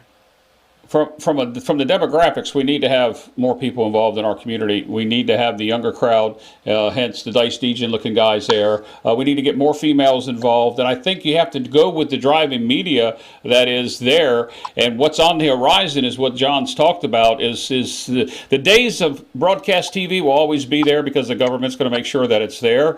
But the network stuff, the stuff that you see, that cable news, the cable channels, there's a new platform there, and that's what John's, I believe, he's going to be meeting with. I saw, I don't know if it was Victor or Albright or somebody said, go visit a television station. I don't have to visit a television Newberry. station. I've Yeah. been in it before. I've been there, done that. If you look at this studio in here, I don't have a craps table. I have a craps studio. This studio, the lighting, the works, the cameras, everything is set up on a much smaller scale than a broadcast location. But what we have to do is we have to figure out the media that we get on, and somebody has to lead that media, and when we all have to sort of agree to the concept and move forward, and we can talk about it, or we can just put some type of action plan in gear and go with it. That's my 2 cents worth. Yeah. My quick thoughts, and I'm not opposed to what John's talking about. John made a very important point. We're at a point in the community, whatever y'all are calling. I'm using your word, community, because I don't even know what that Sure. means anymore in this thing. But we've got a bunch of craps people, enthusiasts. YouTube's been good to most of us, even though they take all of the money, obviously. I would say, John, if you're going to do something like that, you're going to have a group of, say, 5 people, something like that, that's kind of set up as a board to kind of put that thing together and drive the content.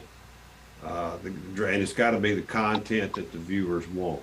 You've got a nucleus of people that are members of this Craps Nation organization. And then you've got splintered off, and you've got people who, so you're correct when you're saying we're either there or we're about to splinter. And I think that can't be more spot on. You're either going to splinter real quick, or you're going to have to get a group to kind of coordinate it going forward. And even if you get a group coordinate it going forward, you're still not going to make everybody happy. That's the way it's going to be.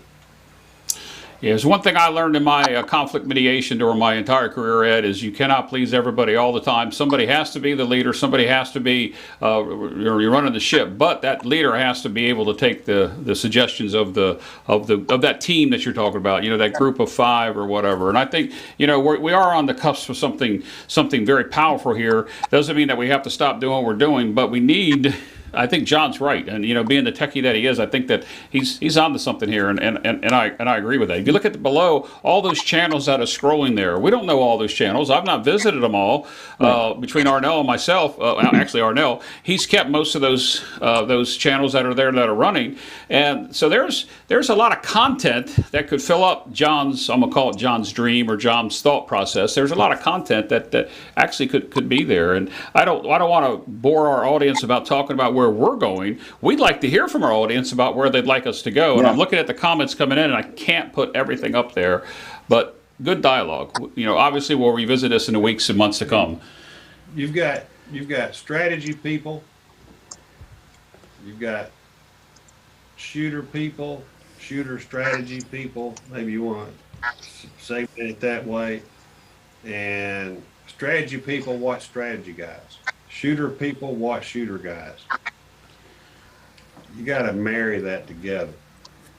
I get tired of seeing the same strategies over and over and over by different people. That's just me. I've only got so many hours in the day I can commit to just watching a few channels. So many hours a week. I try to skip around, catch who I can catch when I catch them, but I got to do my practice time right here on this table. And I don't mind having something running and I'm listening to while I'm shooting, but you've got to have it at a point where it kind of brings everybody together, or it's all going to go this way.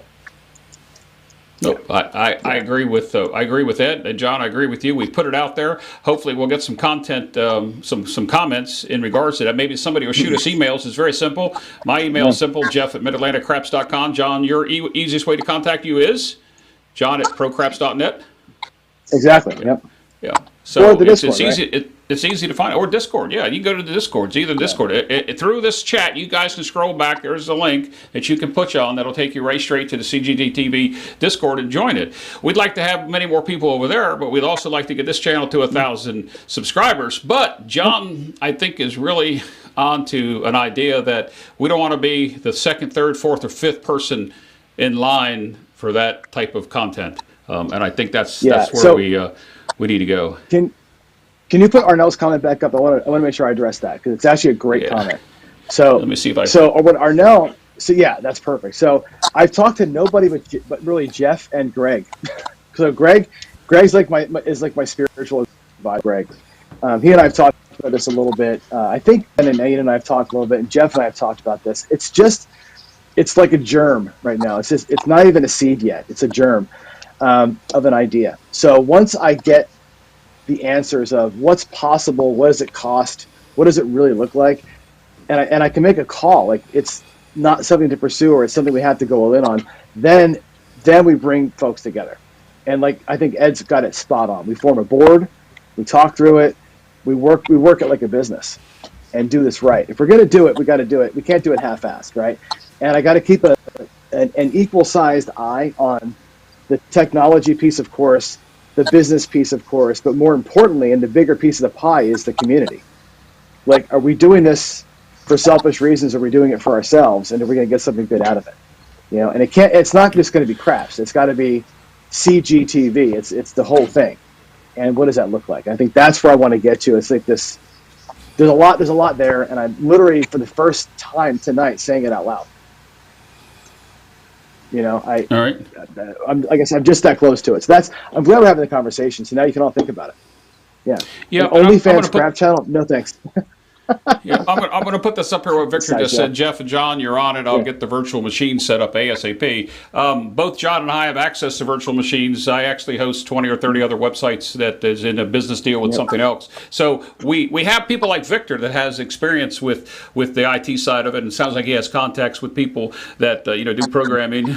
John is a techie and he does coding for a living, and I want to forget everything I know about coding and computers and concentrate on my retirement and playing craps and entertaining and educating and doing what I can do here with this. But Victor, I nominate Victor for the board. All in favor? There you go. So let's move on, and because we are approaching the magical 2-hour question, and I'm going to put this comment up here that came. Who did that come from? I don't even know who that came from. Came from Cajun. Yeah, Cajun Krebs. He said 2-hour show. Ha ha ha. You'll be surprised tonight, Cajun. May go over a little bit over 2 hours, but Jeff has something he has to do tomorrow. But I don't want to leave all of our viewers out with nothing specifically to do. So let's go back, and I want to talk about this while Ed is still here, because I know Ed's got to work in the morning as well. Ed, this comes from Dice Dr. Dan. Says, looks like you collect chips, casino chips. Do any of your other guests collect chips? I think every one of us do. If I was to reach back here and grab this handful of chips right here, you can see that I haven't got them organized like Ed, but each one of these chips right here is somebody's chips, and that's only half of them. I've got the same So thing. I need to do what Ed does and have that beautiful collection of chips back there. But Ed, you said it on a show, I think on our show that we did, but that chip collection that you have behind us, what's the importance of it? And I'm not talking about the bottles on the right side of the screen or your left, stage left. This one is just casino chips that I go to. I try to pick up $1 chip. And this one over here, I separated because that one just wouldn't hold everything anymore. This is fellow craps enthusiasts that have their own chips. They've sent me a chip, so I need some more chips, folks. If you got chips, that one over there, Dice Dr. Dan, he's a big chip collector. He donated that to the Craps Cure for Cancer thing, and I put a bid in it. And nobody else outbid me, so I won it, and there it is. I was going to give it away to a friend of mine for Christmas, and after I got it in my hand, I said, it's going on the wall. That's awesome. Yeah. It is. It is. Let's talk about videos for a second, and I'll get everybody's take, since most of us are YouTube content providers here. And Adam, I've come to know Adam here recently because I've actually played craps with him. Looking forward to playing craps with him here in the near future too. But he also says we need shorter videos, 5 to 8 minutes. Ironic, Ed, that he said that, because I know something that Ed has that I can't talk about at the moment. But it's hard to produce a 5 to 8 minute video on a strategy. If you take somebody explaining a strategy, typically in the first 3 to 4 minutes, they got the content of the strategy out there, and then if you're like me, you fast forward to the end and you look at how much money they made and what they're saying, and then you go back to see, every 10 seconds you're fast forwarding. I'm going to tell you that I know people do that to my videos because I can tell on how long people spend watching videos. So I'm sure everybody has the same analytic problem. It's hard to produce a 5 to 8 minute video if you're not just doing a blog, like a cruise blog or an automobile blog. So it's really difficult. So Adam, I put this up here so they can see that you'd like to see shorter videos, so that is there. And from a YouTube content provider, one coming out this week. It's less than 8 minutes long. I didn't want to say that, Ed, because I've previewed it, and it's a really good video. So from the rest of the YouTube content providers that are here, that includes John and Dylan, Alfredo, and Chris and Craig, 5 to 8 minute videos. How hard is it? It's freaking hard. Well. Yeah, you can't do it with the rollout. Super hard. You can do it, explain the strategy in 5 minutes, and then have a separate rollout video, which I've done. And what happens is the video where you explain the strategy gets no views, and the rollout video gets 1 million views. And people bitch because they don't understand the strategy, right? So the other side of it is make a 30-minute video, which, like you said, Jeff, people watch the first 5 minutes and the last 5 minutes. Yep. And in that video, you may win. And it's like, oh, you're putting out a video where you win all the time. Of course, your strategies. You know what I mean? That's also the danger of it. So it's hard. It's really hard to get that right. Well, here's a good point. Most of my videos probably run 30 minutes, plus or minus 10, right? Mm-hmm. Probably plus 10. Yeah. But, you want me to stop shooting for the clock? Nah, I'm not going to do that. I'm going to keep rolling my hand out. But I'll go ahead and say it. I mean, I'm trying. I've got 3 recorded. 1 is ready to release. It's already uploaded. I let Jeff look at it to see what he thought about it. It's going to be called The Shot of the Week. I'm going to try to put one out a week that's in that 5 to 8 minute range. And it's just a quick shot, quick strategy on the shot. All right. Anybody else about how difficult it is to make that? And John, if you could stop rattling your chips, somebody put it in. I'm sorry. I brought them over here and I shuffled them. Yeah, I know. Finger fidget. I do the same thing. So I do the same thing. Here, I'm gonna put it back on my table. I'm sorry. Yeah, I Chris, would Craig. say that it is hard, right? I mean, if you talked about lives, I mean, I probably have freaking marathons that are on there, and I'm not taking them down. I'm sure it's hurting my ability to be able to grow as quickly as I could. But you'll see probably videos from me ranging from 15 to 35 minutes. I think it's doable.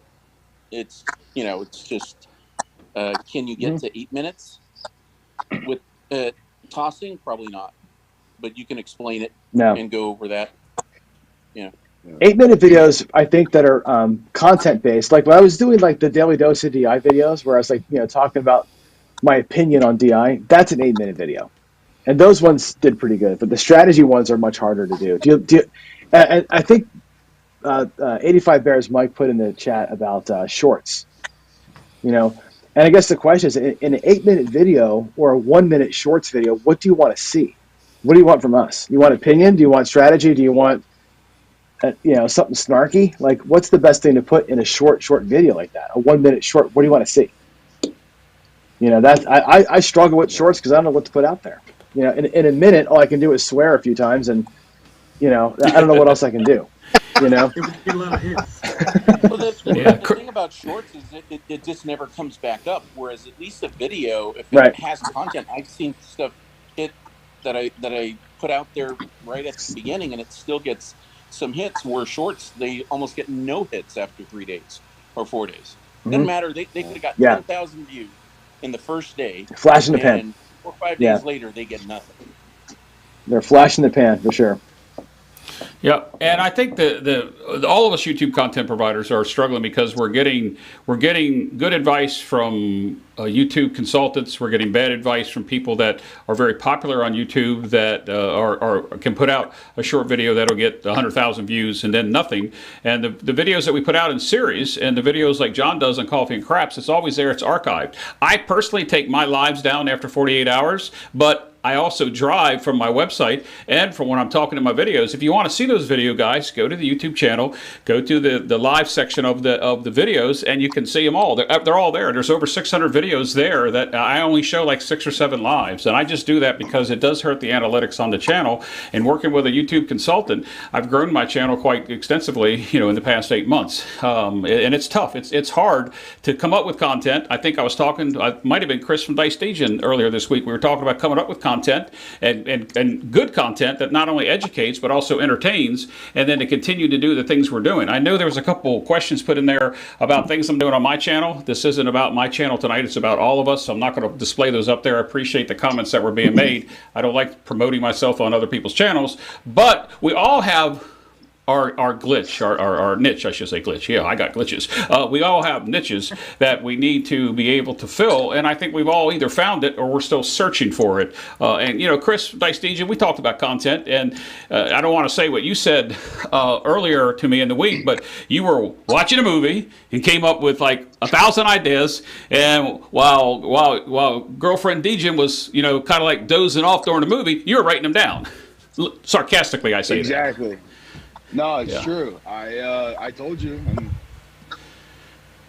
I have them all written down. There's a bunch of video ideas written down that I have ready to go. Because exactly like you said, I was watching a movie, and this kind of goes back to what point that was made a little bit earlier. And I get the 5 to 8 minute video is very, very tough, right?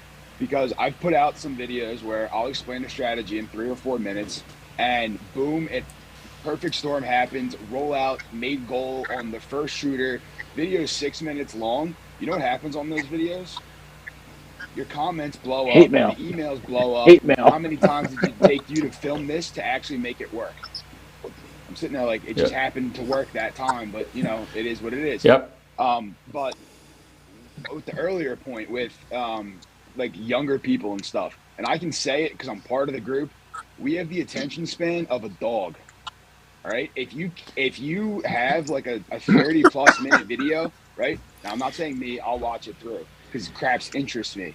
But other people will struggle to actually watch the whole video because we have the attention span of a dog or a fish or whatever animal you want to pick that has a short attention span. That's my generation, and it sucks. Right? We get the bad rap for it, and it's true though. We do have it. And if anyone has a comment about that, go ahead, hit me with it because I'm ready. But why TikTok's so popular.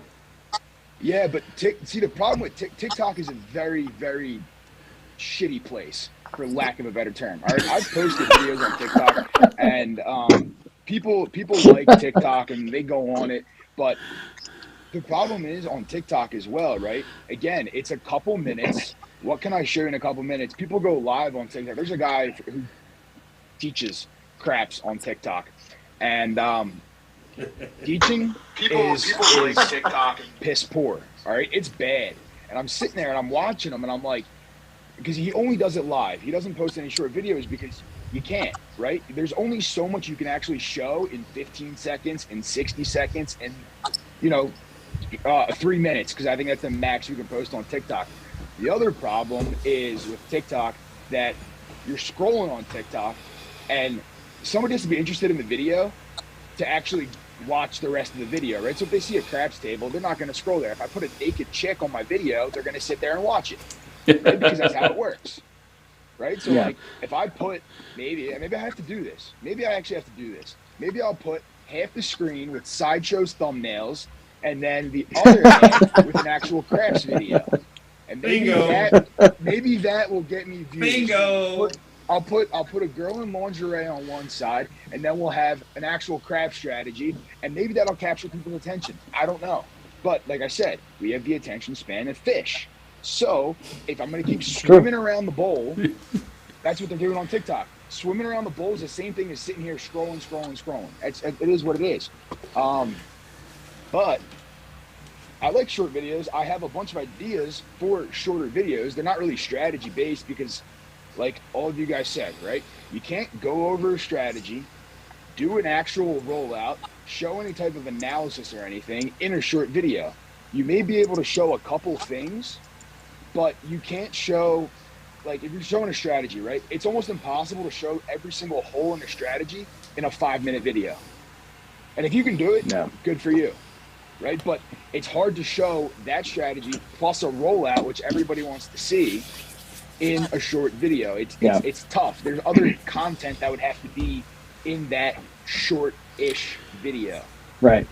Well, I think what I'm doing, Chris, on that note, like I said, is I'm making videos that are, here's how you play the southern border, right? And then I say, here's 5 days in a row where I played it live. You should never play the strategy. Like that's kind of what I'm doing, is pointing you at the Breakfast Club rollouts and trying to keep the strategy videos shorter. John, your shorts, you're showing a new place of your table that not many have seen yet.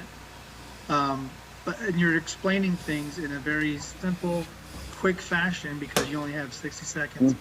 Or you're taking parts of other videos that people have already put out, however long, slicing them in, making shorts out of them now, which also seems to be working a little bit. I mean, like I have two. I don't know what you consider popular videos. Is that anything over like 1,000 views? I've got 2 shorts over 1,000 views. One of them was when I was trying to win a profit in the field in 15 seconds. And the other one was the sideshow versus Chiro video. Right. So I know that both of them were entertaining. But that, as far as like regular videos that get hits, I can't explain. I try to keep them to 20 minutes. I mean, they always go over to 30, 40 minutes. Sometimes they're 11 minutes, and that feels good too. But usually the ones that are like under 15 minutes is when I make, like Chris said, when you make a quick profit. Right.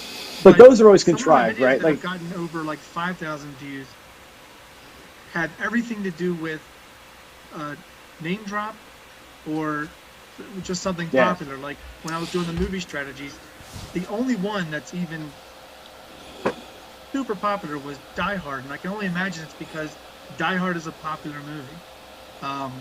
and it was done, months leading up to Christmas. And then I have another one that has like over 6,000 views. That might even be the one where I did the one with Waylon. It's really weird. Like you name drop Waylon. Yeah. It tends to be a very popular person. Yeah. You drop his name in the title of your video, and it gives you 2,000 views. Well, I think what you're talking about is clickbaiting, whether you're clickbaiting with a thumbnail or you're clickbaiting with a title. I mean, that has a lot to do with it, and we all learn the tricks from that. But the problem with a short is that it's only out for a day or two. If you're only at the shorts table for 8 minutes, you're probably lost. Either that or you were Right, really good that's and you true. did great discipline Well, and you walked away. Exactly. The thing with the shorts, though, too, is you're not at a table for 8 minutes. Hell, you're probably not at a table for just 30 minutes. So it's hard for all of us to do anything in a short period of time. I'm trying to give it a shot with that the daily shot or the weekly shot or the shot of the week. But other than that, if you're going to play a game of craps doesn't last 8 minutes. It lasts longer, and you're going to be at a table longer, and people are going to skip through to the end and see what your color does. That's just the route. That's the way it's going to go. I think for a regular video, right. I think for shorts, YouTube wants a short 15 seconds or less. So like what Chiro's doing with his 25 things to do before you die at a craps table, that's a great short. Because it's simple and it's stupid, right? That's what you want in a short. You want Jordan Peterson lighting somebody up in a short. Like that's what makes a great short. I mean, the shorts in craps, there's no equivalent to that. Shorts, you can also take your video that you posted and you can cut it into 60 seconds or less and use that as a short. Hard though. It'll lead people back to your video. They're going to start hard to find good shorts, whatever that Where do you find means. that perfect 60 February seconds though, 1st, right? That's the thing. We'll find out. Yeah. Now those are tough to find the right 60 seconds in a short.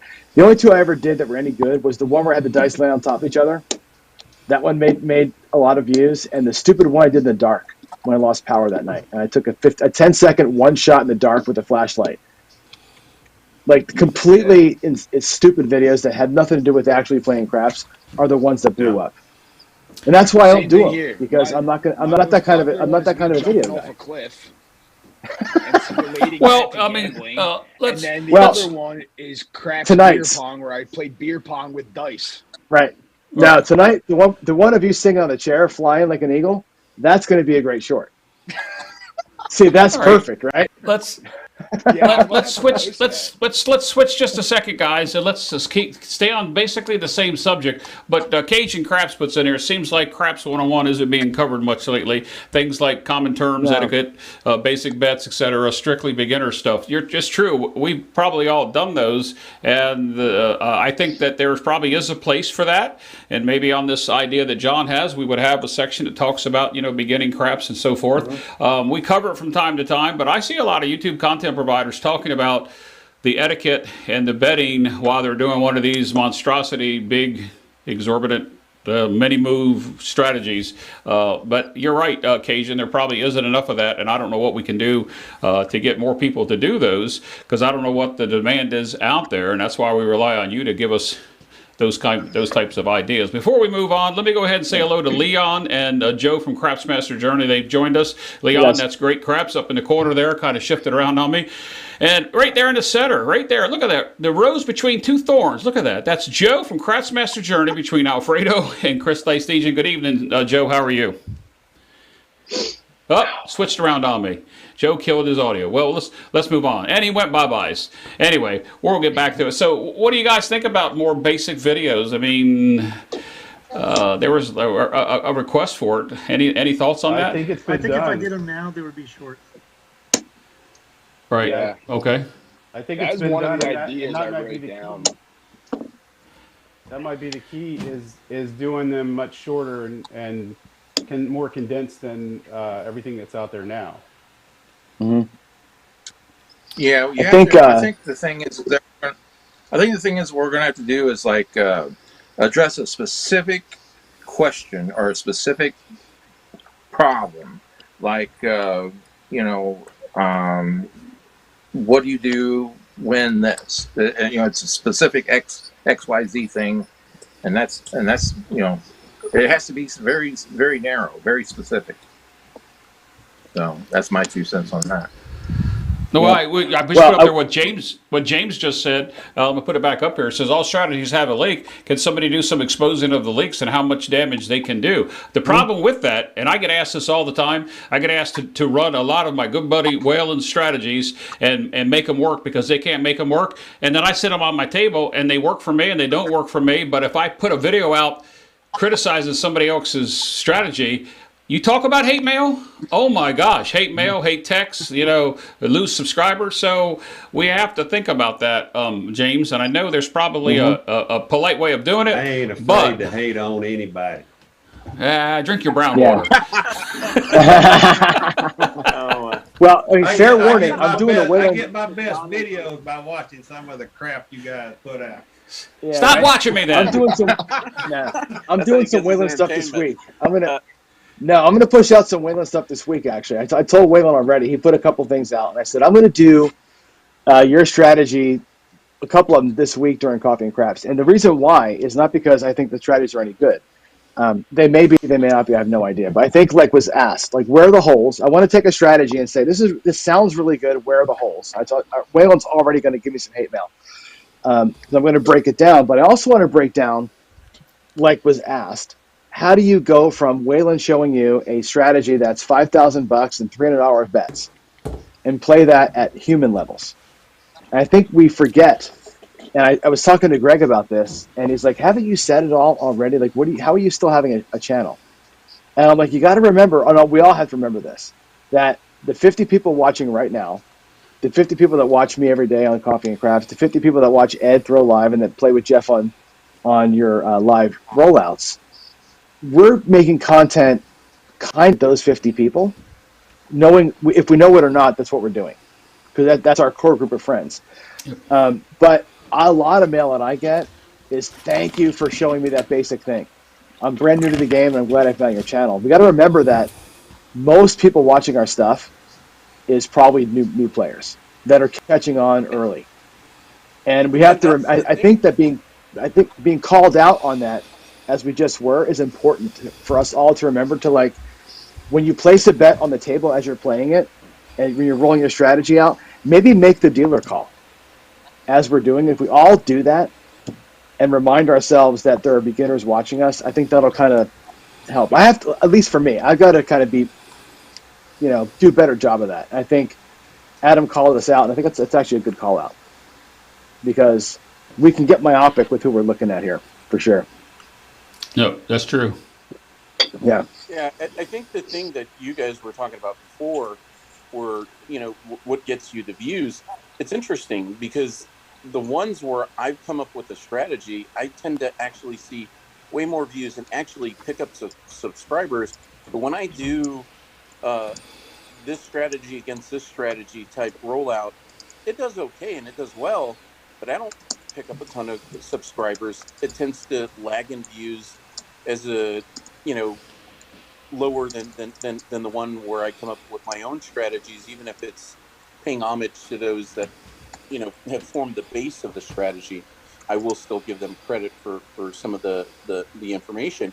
But I don't know if Dice DGen, do you run into the same thing? Do you get better results when you do a hybrid of your own strategy and create it your own versus running straight someone else's strategy? Yeah, I do. It's actually it's a good point you brought up, right? Like, and this is where I think the beginner stuff comes into play a little bit too. Is when you do something of somebody else's, right? Bar Whalen. All right, I'm gonna ignore the Whalen video because when you put Whalen's name in a video, it blows up. But bar Whalen, when you do somebody else's stuff, first of all, if you make a mistake, it looks like you didn't even care to watch the video at all, right? So there's pressure on you to make that strategy, like not perform well, but to show it in a good light or to show it properly. The other thing too is I find those videos don't do well because they've already been done, right? And this is the same thing with like the beginner stuff. Like a lot of stuff's been done, and one of my ideas that I wrote down was to do shorts on beginner stuff and post them on YouTube and post them on TikTok and do stuff like that. The issue there is, again, right, with the shorts, they're there, but they die off after a couple days. So it's like somebody's gonna have to directly go to your channel to watch the other ones. But it can be done, and I have an idea for it, but I don't know if I'll actually do it or not. But going back to your question, right? I find that strategies that like are new, right? I'll put them in air quotes because a lot of stuff's been done, or it's a combination of a couple different things. Those certainly do better in terms of views, in terms of numbers, in terms of like being pushed out to more people. And like I'll even like you said, right? You get more views, but I'll even notice like more views in the first hour on one of those videos than like if I rolled out, let's say, John's Horseman, or if I rolled out one of Craig's movie strategies, right? Those videos, they do okay, but like somebody sees the title and it's like, well, I've seen John play the Horseman a million times, or I've seen somebody do this a million times already. So like I'll go watch that video later, maybe. But it's like if there's something that seems like it's new, right? And again, I'm putting it in air quotes because a lot of things have been done before. It seems like, you know, oh, like I got to go watch this because it could be the next greatest thing. Well, to tag on to Chris right there, because he and I have talked before about low roller strategies, where we have a low bankroll, and if we tend to make a good profit on the low, like double the profit on a low bankroll strategy, those videos tend to do better than other videos where we always have like a $1,500 starting bankroll or $2,000. But if we take $200 and make anywhere close to $1,000 with it, it tends to blow up more. Yeah, well, it's Craig, true. Which is a shame. The problem with that Which is a shame, is, frankly. like, I like those videos. I just don't like putting those out and like showing that way because that's not how I play. Right? Yeah. I go in there with the 200. I hit whatever goal that I want to hit. Now I don't go with 200 these days, but I used to, and I hit the goal I want to hit, and I get out of there. I don't sit there going for that $1,000 home run unless I'm playing with profit and stuff. Now, people can argue with me if that works or not, but I have the casino 10 minutes from my house. So for me, going to the casino, winning a goal, I mean, that happens a couple days a week, right? It's not like I'm going on a trip and I go to the casino once a month. That'd be a different story. So those videos are good and all, but then it also comes to the point where people start to expect $1,000 win off a $200 bankroll. Right. No, but my other point on that is those videos are what we did maybe in the beginning, and they blew up, and people were like, oh, now, you know, maybe they get the idea, oh, I can go win with a low bankroll.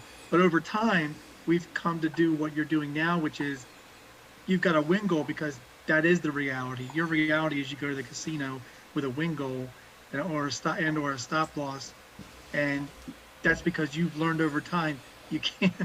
You're never gonna always go in with a $200 to $100 and come out $1,000. It just doesn't happen that way. All right, let's let John go ahead and jump in there. John, hold on a second, Chris. Go ahead, John. Sure. The only thing I was going to say to that is, and I think this becomes incumbent upon all of us, and I think Ed set the perfect example last week, which was a little dose of reality. Because you're right, as content providers, turning $200 into $1,000 is fantastic. It's fun, right? The videos blow up. You feel like you're a rock star. People send you these comments. That's an amazing strategy. I love your channel. You're awesome. But the reality of it is, you don't ever go to a casino with $200 and win $1,000. It just doesn't happen. Once in a while it happens, but it doesn't happen. And Ed threw out last week this like, hey, check yourself a little bit, right? Stop thinking you're going to play with 5K when you're not. Play a regular strategy, play it smartly, and open your damn eyes, right, into the reality of it. We have to do a better job. I think, frankly, a series of 10 videos, and by the way, I know somebody who does this every day, putting out videos where you go out every day and lose is probably not a bad thing because it's reality. And I think a little bit of reality never hurt nobody. So watch me lose every day, right? It's actually good for that piece of it. It's not compelling, money-making, awesome, I'm a rock star video, but it's what people need to see. So I would embrace putting out losing videos. It's important for people to see that. You know, it's just a thing, right? And I get sucked into it too, you know? Yeah, let me jump in here, John, if you don't mind. Go for it. You know, I get email all the time. Can you do lower stuff? Can you take this person's strategy, do it lower? So I got an email about a month ago, followed up with a gentleman. He's here tonight in chat, and he said, "Can you just? I played a $10 table, 300 bankroll. Show me how I can win." Stayed off the pass line. I know a lot of people like pass lines, max odds, combat, max odds, but I did it.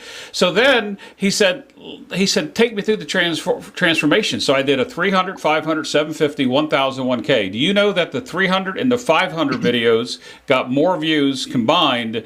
Those two videos got twice as many views as the higher buy-ins got because people saw those. And I used the consultant's AI to give me the tag for the clickbait on the on the video. So when you do that, and John, you see me roll out, I see you roll out, and they see us throw the sevens. They see us lose money. When we watch other live channels like Alfredo's channel, he may have an excellent night 2 or 3 nights in a row, but eventually he's going to have a bad roll too. I happen to roll bad all the time, and it's just become, I guess, popular within my group, the people that watch my channel and play along with Crapsy, because it's reality.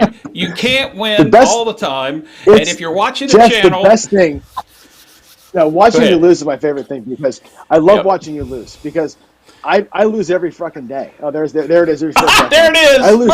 Boom. Good job, John. It's 2 hours in. I lose every day. Right. So I think I'm like the worst shooter ever. But no, when you do like the Duracell 8, the Crapsy, the perpetual table, the best thing about that, besides that it's a perpetual table, which is a great idea that you guys had, is that half the time I watch that, I come in and Jeff's not betting anymore.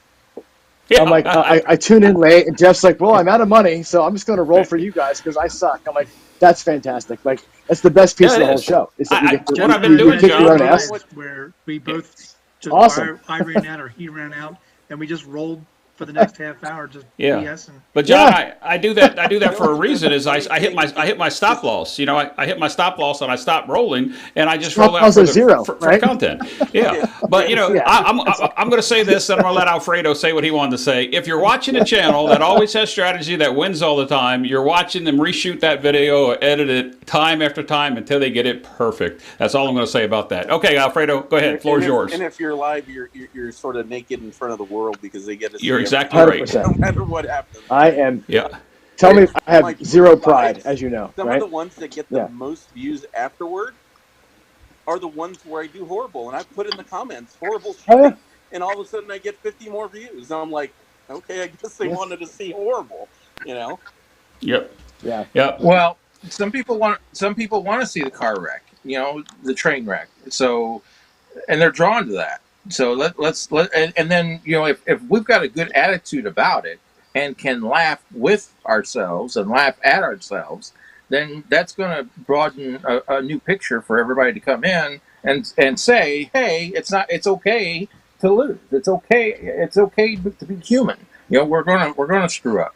So we gotta change our mentality. He's an amazing mind, but sometimes his frustration, just because he actually puts it out there, I try to hold it in as much as possible, and sometimes I'm bad at that. But the fact that, like, or even yourself will utter, you know, comments, I'm like, I'm thinking that in my head when that happens too. Exactly, and I love, you know, watching John because you'll literally say the word that I'm trying to stop myself from saying. I try and keep it G-rated as best I can, but there's mornings where I'm like, you do a bad job of keeping it G-rated. I try really hard, but like 18 shooters in, and I'm like, fuck, come on, man.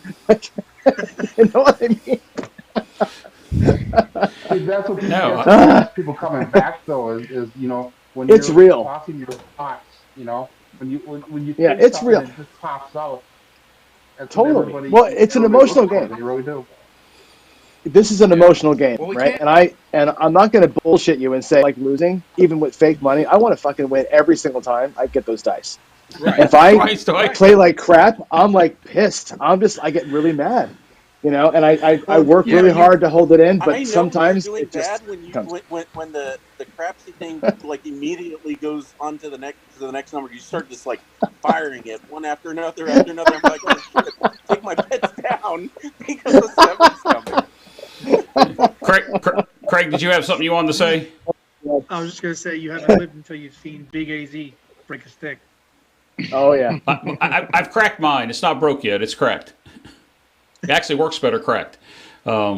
But look, guys, I'm going to say this. It's we're past the 2-hour time period after the intro and everything. We got a great group of people here. We didn't field as many questions as we normally do. I don't think I have any other ones queued up than what we normally have. We do have some guests coming up in the weeks ahead, and I want to put this out there. I just looked out at the calendar. Somebody texted me and said, Jeff, you realize the February 19th date you gave is President's Weekend. It is a holiday. We have been on a holiday. There is a possibility that I may be on a trip that weekend, so we may push it to the very last weekend into February, but we will let you know. Put it in the comments. Let me know somehow whether or not that weekend's going to work for you, because we're not going to be on Super Bowl. We'll be back 2 weeks from now. We were not going to be on Super Bowl Sunday. One, because we know that Dice Station is not going to have a voice left after that game is over with. And I want to put this in there. Cajun was right. 2-hour show. Ha, ha, ha. Guys, we will go into an after show for a brief minute. I may not stay on there. I may just leave everything up and going. I have to travel tomorrow, so I need to get out of here at a reasonable time. If anybody else has any questions, please go ahead and ask them now. Otherwise, I'm going to start going around the table, and I'm going to start with me and Alfredo, because I'm going to put this up here because John said it was okay, because we are both doing this right now. Duracel's question from a while ago. Jeff, any thoughts, changes, suggestions to the month-long D8 table from the panel and the audience? Guys, I do a perpetual table. John just talked about it. Alfredo does a tournament-style table over on TCS, Texas Crap Shooters. It's where you come on Crapsy and you play. In my table, you guys, you can have as many rebuys as you want, but you can't take chips off the table. Give you an example. We had somebody that bought in for $750,000. They wound up winning $38,000 when it was all over with. But in reality, the person that won bought in for $1,500 and had the most chips, and it was a tie percentage because they played different amount of days. So there's a formula in there I used, and the other person that won only rebought one other time with $3,000 and wound up with a 3-time bankroll. So from a Crapsy standpoint, I don't want to talk about Crapsy, but I want to give Alfredo an opportunity to plug his. Then we'll go around the table because it'll take us 25 minutes to get out of here with everybody's comments. Alfredo, tell us what they're doing over there on TCS with your Crapsy. Yeah, so our table's winding down. We're going to be going into February where there's going to be a minimal buy-in. It's going to be $2,500. You can add on up to $1,000 every day, no more than $1,000. And so, if someone has a really bad day and they have 5 bad days because they don't know how to stop themselves from going all in, well, 5 days in, they're going to be starting with another $1,000, but they still need to make up all of that money instead of allowing someone to buy in multiple times within that day, just to try to keep it more honed in and teach people to build up their bankrolls. Because ultimately what we're all trying to do is show people ways that they can win at the casino. Today I just had on it where I did a don't and I did a pass line, and guess what, they both won. One won 100, the other one 150. The reason the 150 was won was because 2 times I couldn't hit a damn pen. I got the 10 established, but I couldn't hit it, and the don't maxes odds during a green light special. And so I'm trying to show people there are more ways to win than just betting across, betting the inside. Play a way that's going to protect your bankroll, and one that's going to allow you to stay at the table, get your entertainment, but actually leave with more money than you came with. All right, and with that, as I go around the table here, I'm going to let you guys know there are 16 YouTube content providers currently using Crapsy in one form or another. It is a paid subscription to play with us, but the app is free. Download it, play with it. I'm going to be having Chuck come up on the Craps Chat. I'm not sure if it's going to be in March, but as they roll out version 2, we are going to dedicate him an hour or so you guys can fully see what the new version 2 will be working on. So let's go around the table here. I'm going to start with Leon and Joe because they kind of jumped in here late. I know Joe said that he was going to come on to the after show. I'm not sure how long we're going to stay, but Joe, do you have anything that you'd like to add before I move on to Great Craps? I just joined in, guys. What I heard was an awesome discussion. I saw Chris from Sideshow Gamble on the chat. Awesome that he's tuning in over wherever he's at. But hey, keep up the great work, guys. All right, Leon, my friend, you've been sitting there patiently. You jumped on late with us. You're back from your trip. Anything you'd like to add before we get out of here tonight? Not really. I got in late tonight. I was working on some stuff, so I'm actually in the middle of editing my trip report video. So for a couple weeks ago, but yeah, it's great. Nice to see we're all thinking about going somewhere with the content as a whole, as a community, and trying to come up with a plan and going forward from there. So nice to see everybody in the chat as usual, and hope we do well in the future. All right, thank you. Appreciate it. Hang on. We are going to have a brief after show. I don't know how long it's going to go. Alfredo's had his say. Let me go to Ed. Ed, you've been sitting there patiently. I think that glass is like brown water's down to. Is it empty or you got any left?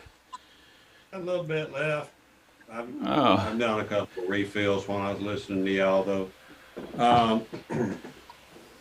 I don't do crapsy. Everybody knows that. I've been asked to do it, and the only reason I will do it is because if I ever do it is because people are asking for it. But my opinion is it slows me down too much. I can't even run the KPI thing that you guys do, so I quit doing that and put chips out. The main thing I want to point out to all of the craps YouTube people, keep it realistic. I know mine's not realistic. Most people's are not. But people will try to emulate what we do on these shows. They need to be educational. They need to be entertaining to be on my channel. There's got to be at least one of the two, hopefully both.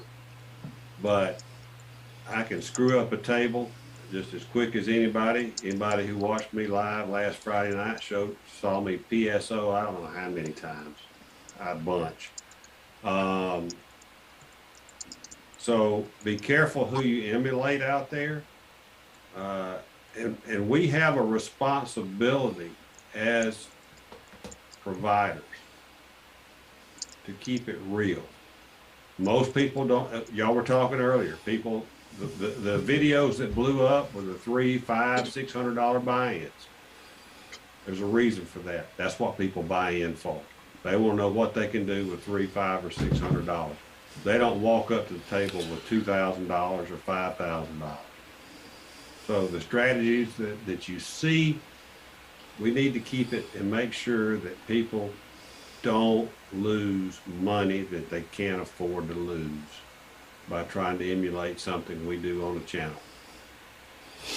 All right, Ed. Appreciate that. Dice DJ, Chris, you've I know you're a happy guy, and Jen just showed up. You saw her comment, but other than football and other than sports betting that you're very good at, do you have anything you'd like to share with us beside being that happy champion NFC hat you're wearing?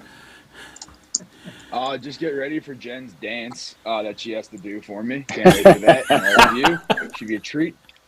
Anyway, great chat, everybody. Shout out to everyone in the comments as per usual. You guys asked great questions and stuff, and you guys had good discussion. Apologies for being a little late. I was on the way home, and I want to echo what Ed said, right, with the keeping it real stuff. I think that's very, very important, and that we all have to do that a justice, because if we don't do that, we're doing an injustice to the game of craps and to those who are watching. So just we keep it real, and good chat, and I need to get off the brown water, as everybody's been saying. Because all right, let's go over to Craig. Craig, do you have anything as we wrap things up here?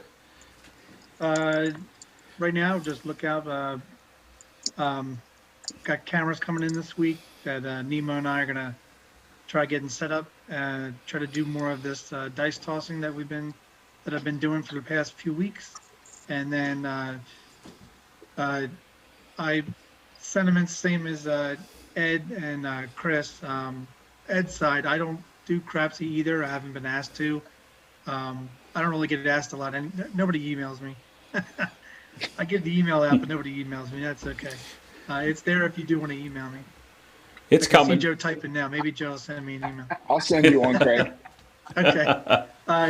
But something to look forward to in 2023, because I remember Sideshow, I think, put a question in there about what we're doing for 2023. Chris and I will finally get to the whole battle thing. The Chero and Sideshow thing didn't really happen until later in the year. So I imagine that Chris and I won't really go at it till probably mid-year again, because it's got to lead up all the way to November. But that's something to look forward to. All right, Clay. Oh, I'm sorry. East Coast Craps, if you're still awake, would you like to say anything for tonight's show? Okay, we're going to move on to, I think, we're going to move on. John, I actually have a comment to put up here, John, that you'll be able to comment on as we head to you. Caitlin asked, have you decided what charity will be sponsored for Craps Chat? So the floor is yours. Give us the take on tonight, what you got coming up, and Caitlin's question. So for the question first, I wrote it in chat too. We're down to 3. I found a guy, actually a subscriber of all of ours, who knows a guy who raises dogs that are trained and put out there for vets with PTSD. So and the money would go right to him to buy and raise dogs to train them, which I think is a direct to consumer kind of a thing. That's pretty cool. There's also an organization who does PTSD research and funding and resources for not just vets, but everybody with PTSD, right? Anybody who has it. Because there's a lot of people who have been, have had house problems or victims of, patricide or whatever else. That's a thing too. And the last one, of course, St. Jude's. So between those 3, we're kind of down to, I think those are the 3 that everybody seems to resonate with. And I think, me, I have a soft spot for the vets, but, who does kids either? And I think the good news is we have a lot of years ahead of us to keep raising money. So I think we'll pick one of those 3 for this coming year. Yep, and the Mac channel's already started raising money. Yep, thanks to my subscribers. Well, I think you got part of it too. Show the hat again. So I think part of the fundraiser is going to be this So the hard hat is literally it's a thing. You're going to sign that with a Sharpie. You're going to send it to the next winner. That guy's going to sign it with a Sharpie. It's going to make the travels. That thing will be auctioned off this year. There it is. My old felt's going to get auctioned off. We're going to raise a bunch of money for it this year again. I think that's going to be probably starting in June. When I'm in Vegas for DiceCon, I'm going to spend some time with David from CEG and figure out sticks with them again. That's a big deal coming up. As far as me personally, nothing big. I'm going to work on, I don't even know yet. This week's going to be all bankroll on Coffee and Craps. We're going to talk about small bankroll plays, how to take a Wayland $5,000 bankroll strategy and pare it down to your level, and also how to break strategies down in terms of where the holes are. So I'm going to do a kind of a dual threat thing this week. And that's it. I'm going to keep my morning show at $5,000. Sorry, Ed, but the daily paycheck is a $5,000 bankroll because I'm pretending that I'm retired. That one's going to stay at a high level. But the Coffee and Craps show is hired, by the way. I'm going broke on that damn show. But the regular show is going to be at human-sized levels for sure. I think Ed has been the voice of reason and wisdom in this conversation, and I appreciate that. I love the fact that the low bankroll things are what's making the views. Is what people want. Ed's called it out. I'm going to do it for one of my 2 shows every day. So there you go. Thanks, Ed. All right. I'm gonna follow up real quick one, John. Sure, go ahead. Keep Friday's Follies, please. I will keep Friday Follies, but it's going to be something just fun. It won't be something stupid. And I think that's the answer to it. I was trying to do something insane every week, and it's just got to be. I just don't want to think on Friday. I work really hard on the other 4 shows, like really, really hard. And Fridays, it's like I just don't give a shit. I just want to play, but I can't think of stupid things. I got to just have fun, and that's what it's going to be. John, I'm gonna echo Craig's thing. Keep it silly, keep it entertaining, keep it fun, keep it odd, keep it extraordinary, keep it crazy. I think that's your day to unwind and do what you need to do, because they don't realize the time that you put into this community, your channel, plus your family and your livelihood there. I think you're entitled to that. I unfortunately I wasn't there to come to your defense on Friday through some of the chat, okay. But keep it up. I think you should continue to do that. So. The best thing about it this week, Jeff, I got to summarize for you. So you know how in the morning in my daily paycheck, I throw 1,000 threes. I throw a 1, 2, 3, 500 times a week. Friday Follies, I had a strategy where I'm just betting the 3. I threw 0 threes, like 100 and some rolls. No threes. Did you do that a couple of months ago with like aces or something? Didn't you? I think you did. I did. Yeah, Real quick yeah. for Joe Ramus, do you have a date set for Crapsathon? I'm going to assume it's probably too early, but it's going to be in that November It's timeframe. It will be November. It'll be either Veterans Day weekend. If it's going to be a charity for vets, if it's going to be a PTSD thing for vets, it'll be Veterans Day weekend. If it's St. Jude's, it'll be the weekend after. Because Casino Quest does a big thing for vets, so we're going to work around their schedule. All right, so let's go to Dylan. Dylan, I saw you reach across and get your book of Dylans. I thought I saw you pick up some notes or something. I don't know what it was that you got up there and got, but what'd you think of tonight's show? Oh, I love tonight's show. I wanted to ask the panel. I want to keep this going for just another like 15 or 20 minutes, if that's okay. Oh my goodness! No, go ahead. I want to ask a question of the panel. And it's a hypothetical. 10 minutes I'm sorry? Yeah. Go ahead. You slept through 10 minutes of it. Maybe 15. I apologize for dozing off. For a split second. I don't know what happened, but I don't know. You guys are it was a calm, cool effect of craps that knocked me out, I guess. So anyway, go ahead and ask your question. My hypothetical question for the tonight for the panel is: if you're trying to protect a cross bet with a don't pass, would you prefer to do it with a don't pass with odds or without odds? So that's my, so like hypothetically, if you're trying to protect like 160 going across minus the point, and you've got a don't pass, would you if it's at 160 across minus the point, would you prefer having your don't pass is like around 70, about half of that, and then lay odds to protect it once the point is established? Or would you want your don't pass at a higher level to protect the 160, the near 160 that's minus the point? That's my question. All right, let's start with Ed. Ed.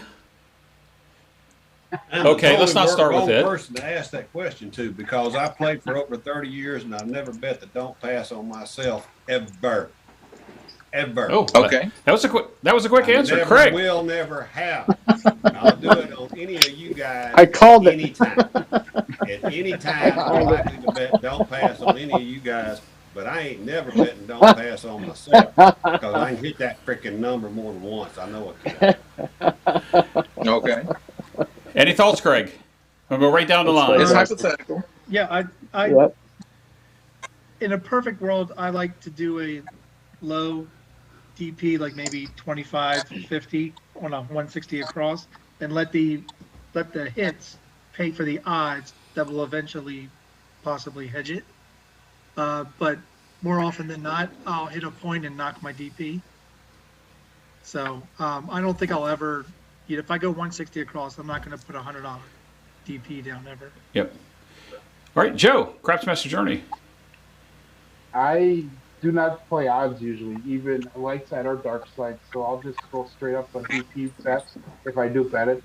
And if I'm worried about the money outlay, I'll just do half of the coverage. I won't cover the whole bet, the whole stocks numbers. I'll just do part of it. All right, Leon. Yeah, I would just go with the straight flat bet. You have to put more up on the odds anyway, right, for a DP? Yes, on the dark side, yes. Yeah. Yep. Yeah, So but to have your winnings pay for it. Yeah, I would go with a flat bet, and most of them let you take your DP down anyway. So I mean, you can take your line bets down, you can take your DP down. If you get that itch, then just take it all down. All right, Chris. The only time I play dark on myself is on a roll to win table because I can't shoot for shit on one of those. But to answer your question, that when I'm playing on the like if I'm on a don't pass, I usually play odds on it, and I have a smaller flat with odds. All right, Alfredo, are you here to answer the question? Yeah, I think if you're going to put odds off the first roll, because that's going to be the most dangerous roll right after, and then take them down. But do a bigger flat and eventually don't be afraid to either take it down or place a bet on it. So if it wins, you actually win money. If it loses, you discover what the bet was once you've already covered your buy-in there, and either convert it, like as Grady said, or Leon said, to the full light side, or pull it down if you've already made your goal. Yeah, and I'm going to go to Clay, see if he's here. If he's not, then I'll move on and answer, because John and I are probably don't have the same answer, but we are don't players. We are dark side players. But if I'm going to play it the way the SCO asked it, it's going to be a hybrid. If I'm going to go 160 across, I'm going to go 160 across, and I'm not going to be out on any other dark side. That's just my opinion. I played with skill enough for over the past year for hours on end on live YouTube. Go to the channel. You can see this time last year, 4-hour sessions. But John, what is your thought on Dylan's question? It depends. I mean, my probably playing a lower don't, because I want to not fight the come out with a huge ass don't. And if I'm going to play it very short term, big odds for 1 or 2 rolls and get out of it. If the point is protect a cross bet for 1 or 2 rolls, small bet, big odds, get out of there. If it's part of a hybrid thing, it's a big don't bet, and then I'll do the spigot thing, and I'll hedge it off later on. But okay. Yeah, normally it's a low end with big odds. All right, note to self and note for Dylan: when you want to ask a question during the panel, don't wait till I want to end the show to get it out there, because I do want to have an after show, a little bit of an after show, guys. So if you want to join the after show, come to the link in the description below. Come on Zoom.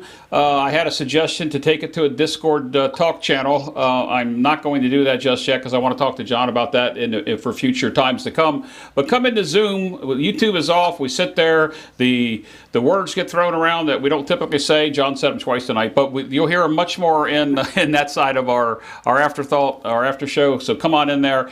If you're waiting, give me a second to get in, because I have to get out of the show in order to get in there. So I'm going to run the video again, guys, for the Craps Nation Dice Tournament. I'm going to be running that at the end of the outro. So if you didn't see it in the intro, it's a greatly produced video. I believe George from CY, who was here just a few minutes ago, I think he had something to do with it, or he produced it himself. I know that it was his idea, along with the Craps Nation group, to do this. Several people have already played. If you're interested in that, guys, we'll see you sometime in February. It's either going to be President's Day weekend. That's a President's Day weekend, the 19th, or the weekend after that. I appreciate my panel. Yes, Chris Dice-Dejan, we know the Eagles are headed to the Super Bowl. So on that note, guys, I'm going to go ahead and get out of here. Come join the after show if you'd like to. We've gone real late at times, like past 1:30 Eastern. I can guarantee you Jeff won't be there, but I can leave the controls up and set to go. I have a trip to go, guys. As always, please be safe and play smart, and come join us in the after show.